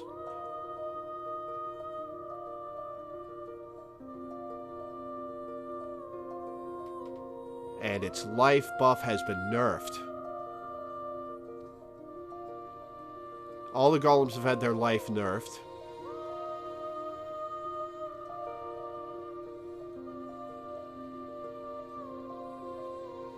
Chaos Golems skills have been buffed.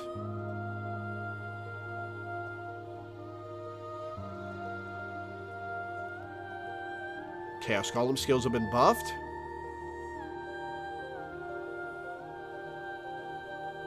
Flame Golem skills have been buffed.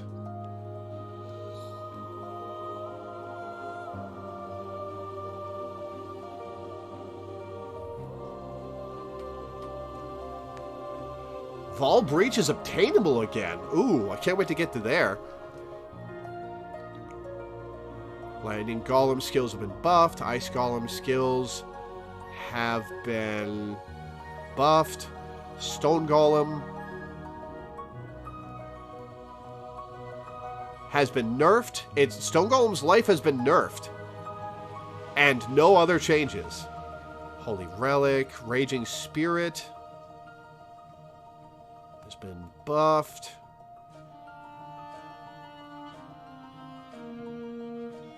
Summon Raging Spirit has just been buffed. Alright.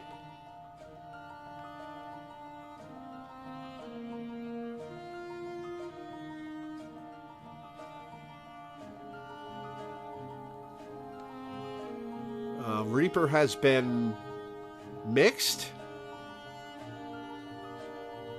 Skeletal Mages have been nerfed.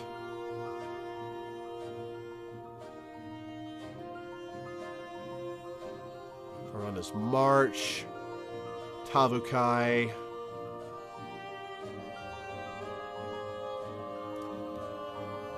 Minions no longer... Oh, we've already seen the Minion Bleeding Ignite, Poison, and Charge changes. Crit Strike for minions. Necromancer nerf. A couple crit chance nerfs for specific specters. Corpse Explosion has been fixed.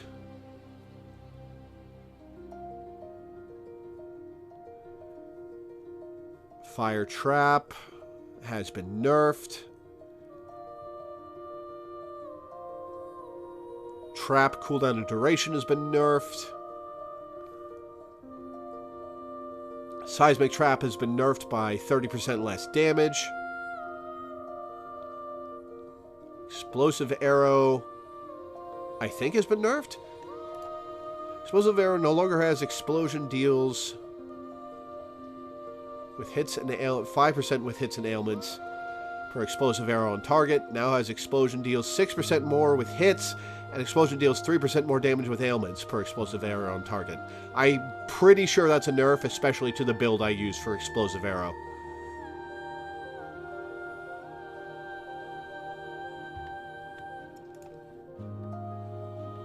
Cast when damage taken has been nerfed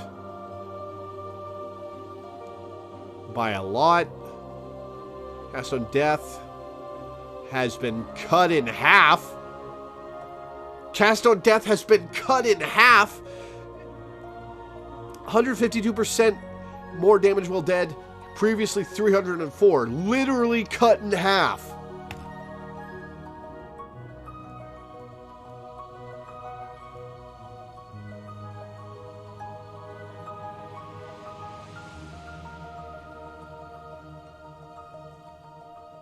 Divine Blessing nerf. Sniper's Mark nerf. Hydrosphere can only be hit by the entity that cast it.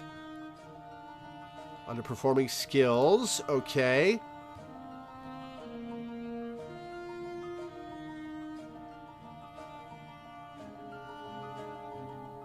Alright, Artillery Ballista has a slight damage buff and now fires more quickly. Blazing Salvo, Cleave. Has a +2 radius buff. Crackling Lance has been made wider. Okay. Decoy Totem has had its life, increased totem life percent doubled at level 20.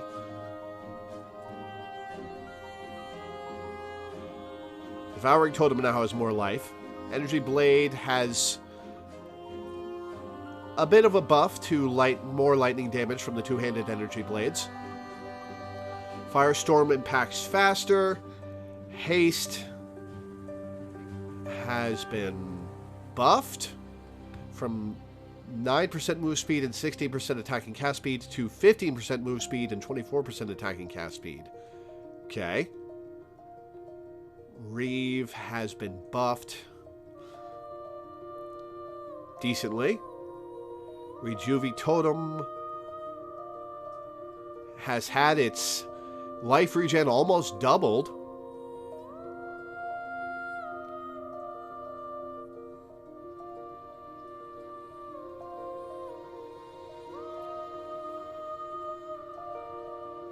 Scorching Ray has been buffed a fair amount.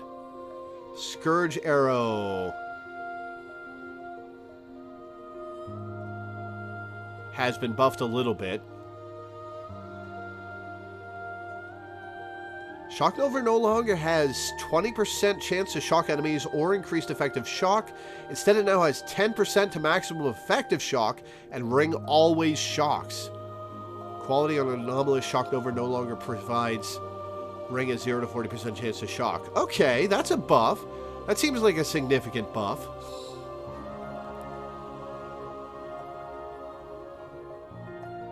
Soul Rend has been buffed pretty well.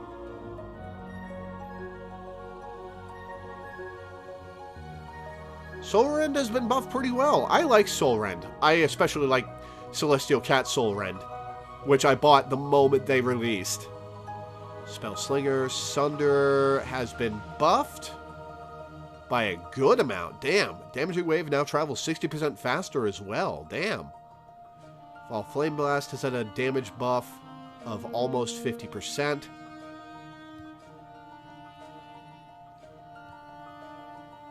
Arrow Nova has been buffed. Urgent Order has been buffed. Crit Strike Affliction Support has been buffed by 15%. Soul Cost of Vol Clarity has been increased and now has duration of 10 seconds at all gem levels. Ooh, instead of 9.9 at gem level 20. Ooh, what a buff. Like in Hex Touch, failing to apply a curse to a hexproof enemy will no longer remove curses on that enemy.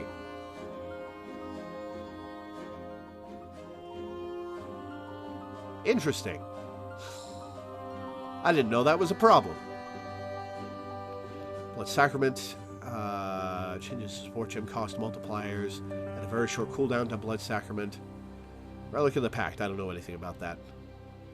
Alright, there's the Trickster buffs. Ascendant Trickster buff. Forbidden Flame and Forbidden Flesh Jewels have been changed.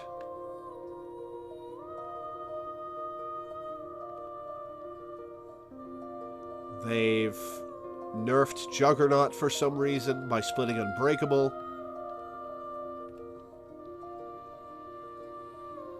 They've buffed Chieftains Toho is chosen for exerting slams, sorry. Pathfinder has been buffed and nerfed.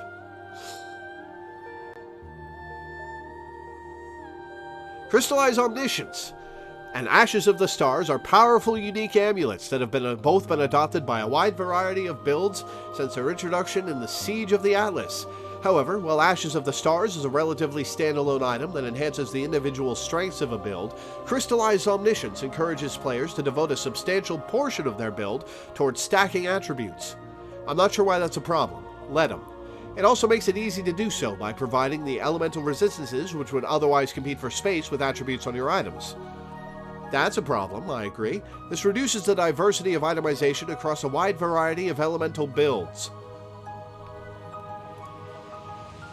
Now grants plus 1% to all LE resists per 15 omniscience versus the previously 10 omniscience, and penetrate 1 LE resist per 15 omniscience, previously 10 omniscience. Alright, 33% nerf. Melding of the Flesh.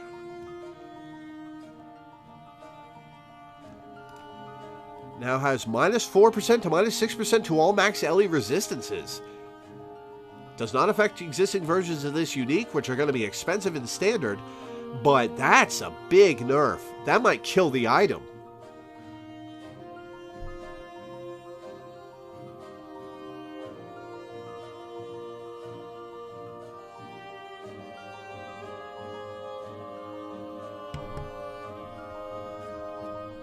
Effective shock.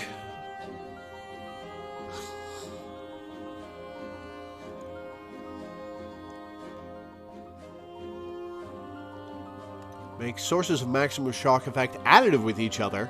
Tweak shock application stats on Voltaxic Rift and Brain Rattler to only apply to shocks with weapon damage.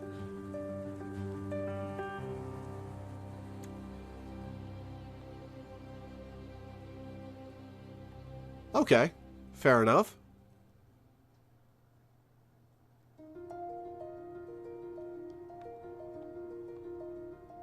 Alright, Brittle nerf. Excuse me. Mana Reservation Efficiency Mastery is gone, which is going to affect my standard bit.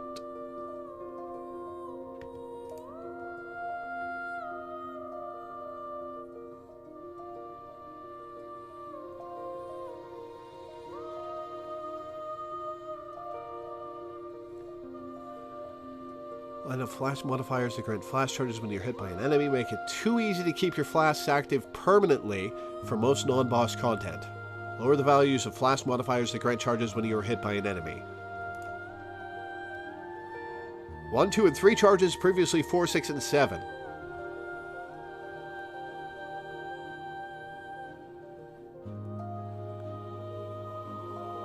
Okay, non-aura skills cost no mana or life when focused, can no longer appear as a veiled modifier in amulets, and the crafted version is no longer available.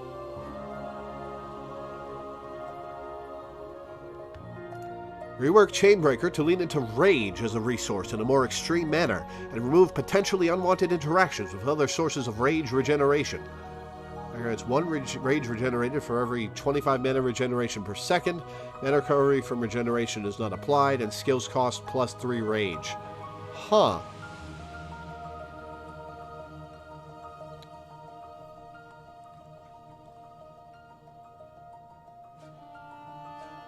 Does it take away the mana cost of skills?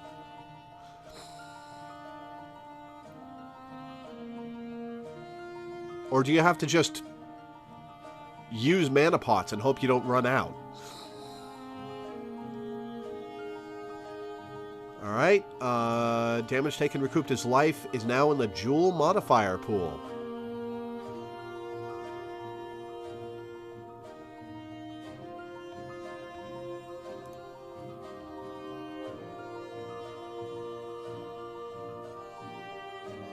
%, increased crit strike chance against shocked enemies is no longer a lightning mastery option. It has been replaced with shocks you inflict spread to other enemies within a radius of 10. Arcing Blows has been moved to the shadow area of the tree. New cluster has been added where Arcing Blows used to be, grants crit strike multiplier with lightning skills, and crit strike chance against shocked enemies. Cool.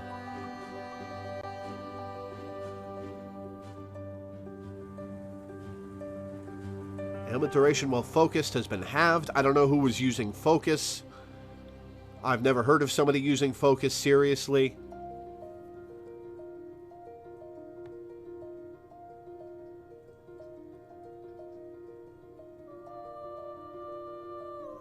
Fixed values on avoid being stunned flask mods.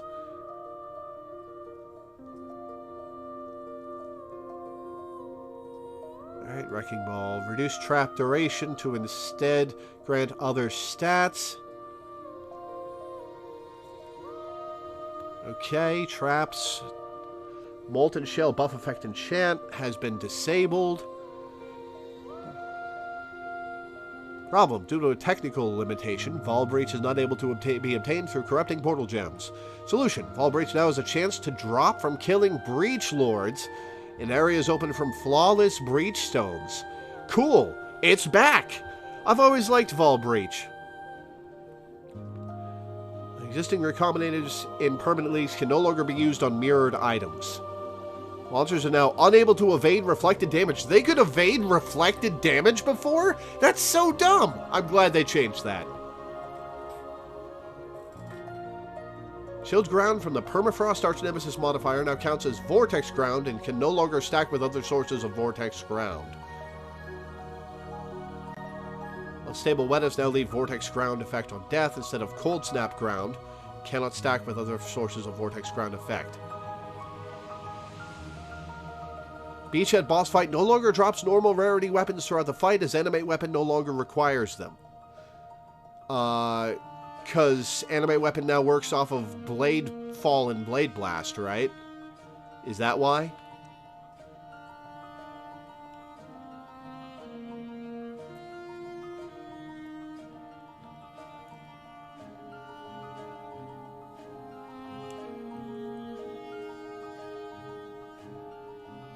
Crimson, Viridian, Cobalt, and Abyss Jewels are now potential reward outcomes when turning in a stack of Magnum Opus Divination cards.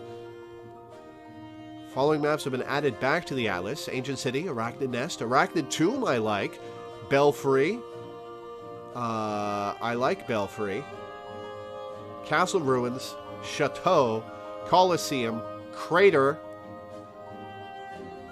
Defiled Cathedral, Dig, which means you can now hunt for the hideout again, Excavation, Forking River, Ghetto, Leyline, Pen, Phantasmagoria, Pier, Plateau. I like Plateau. Haven't seen Plateau in a while, actually. Racecourse, Shrine, Silo, Stagnation, Sulphur Vents, Vault is back, and Waterways. Basilica has been removed. Bazaar. Beach is gone. They removed Beach? Really? Burial Chambers is gone, so no more hunting that div card. Cage, City Square, Core. City Square is gone. Weird. Courtyard, Crystal Ore, Desert Spring, Fields, Glacier. Glacier is gone. Oof. Infested Valley, Ivory Temple, Lookout, Mineral Pools, Palace, Pit, Reef, Sepulcher, Sunken City. Oh, I want Sunken City for the hideout I haven't gotten yet. Tower, Toxic Sewer, Tropical Island is gone, and Volcano.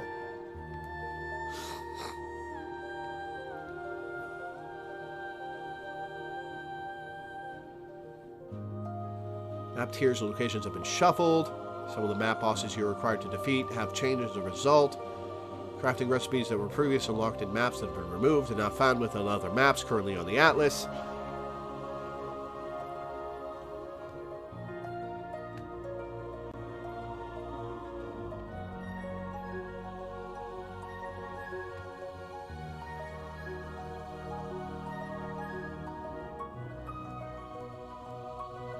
No longer get additional invasion bosses from Sextants. Kirak League mods, Essence, Abyss, Ambush. 4 Chaos for Ambush is awesome, especially considering that's about the price of an Ambush Scarab. Heist. 6 Chaos Orbs for 2 Smugglers Caches. I'm not sure that's... Yeah, I'm not sure that's worthwhile. Legion for 6 Chaos is cool, though. I like Blight, but I'm not sure I like Blight for 8 Chaos. Expedition is valuable, but I'm not sure I'll spend my Chaos on Expedition when it's 12 per.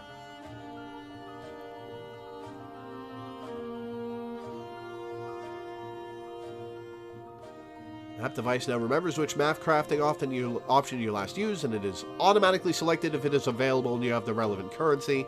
Highlighting a mastery in the passive skill tree now highlights all masteries of the same type.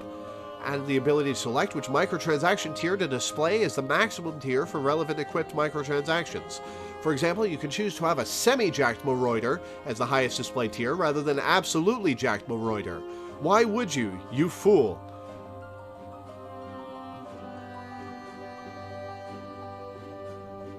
Accessing the Path of Exile trade website now requires you to be logged in.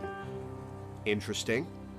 I mean, everybody's got an account on the Path website as long as you've got an account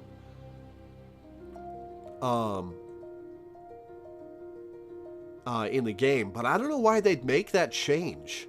Why would you make that change? That's just going to reduce people using trade, which I guess may be the goal, come to think of it.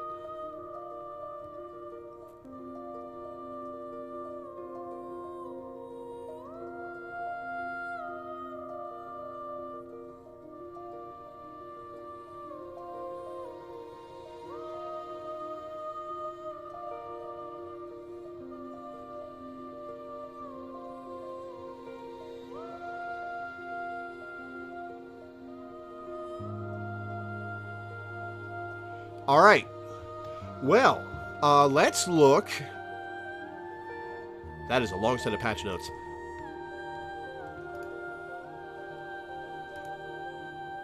Let's look at this.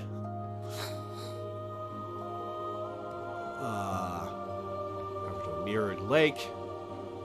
Influence the Lake. We've seen that. We've seen the... All right, let's see. Level of all fire skill gems. 105% reduced mana regeneration rate, so it just shuts off your mana regen.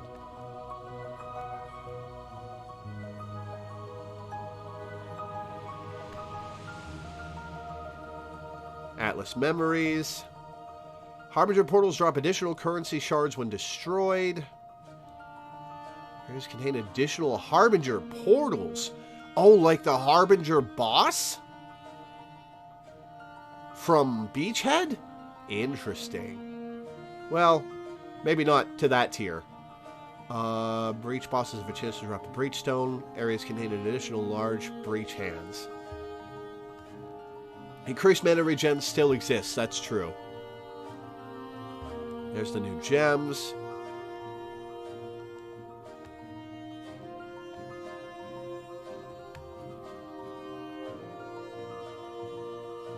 Tower of Ordeals.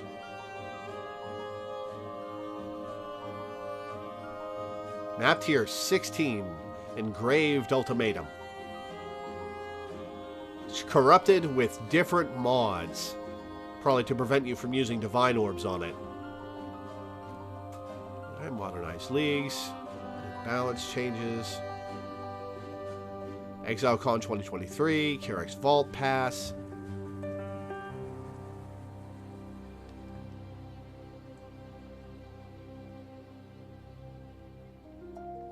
I don't think the Kyrix Vault Pass is there yet, but let's check.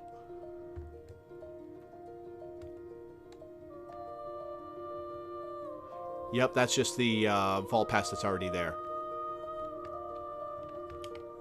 Alright, well. This looks like a good league. This looks like a cool expansion. I like it.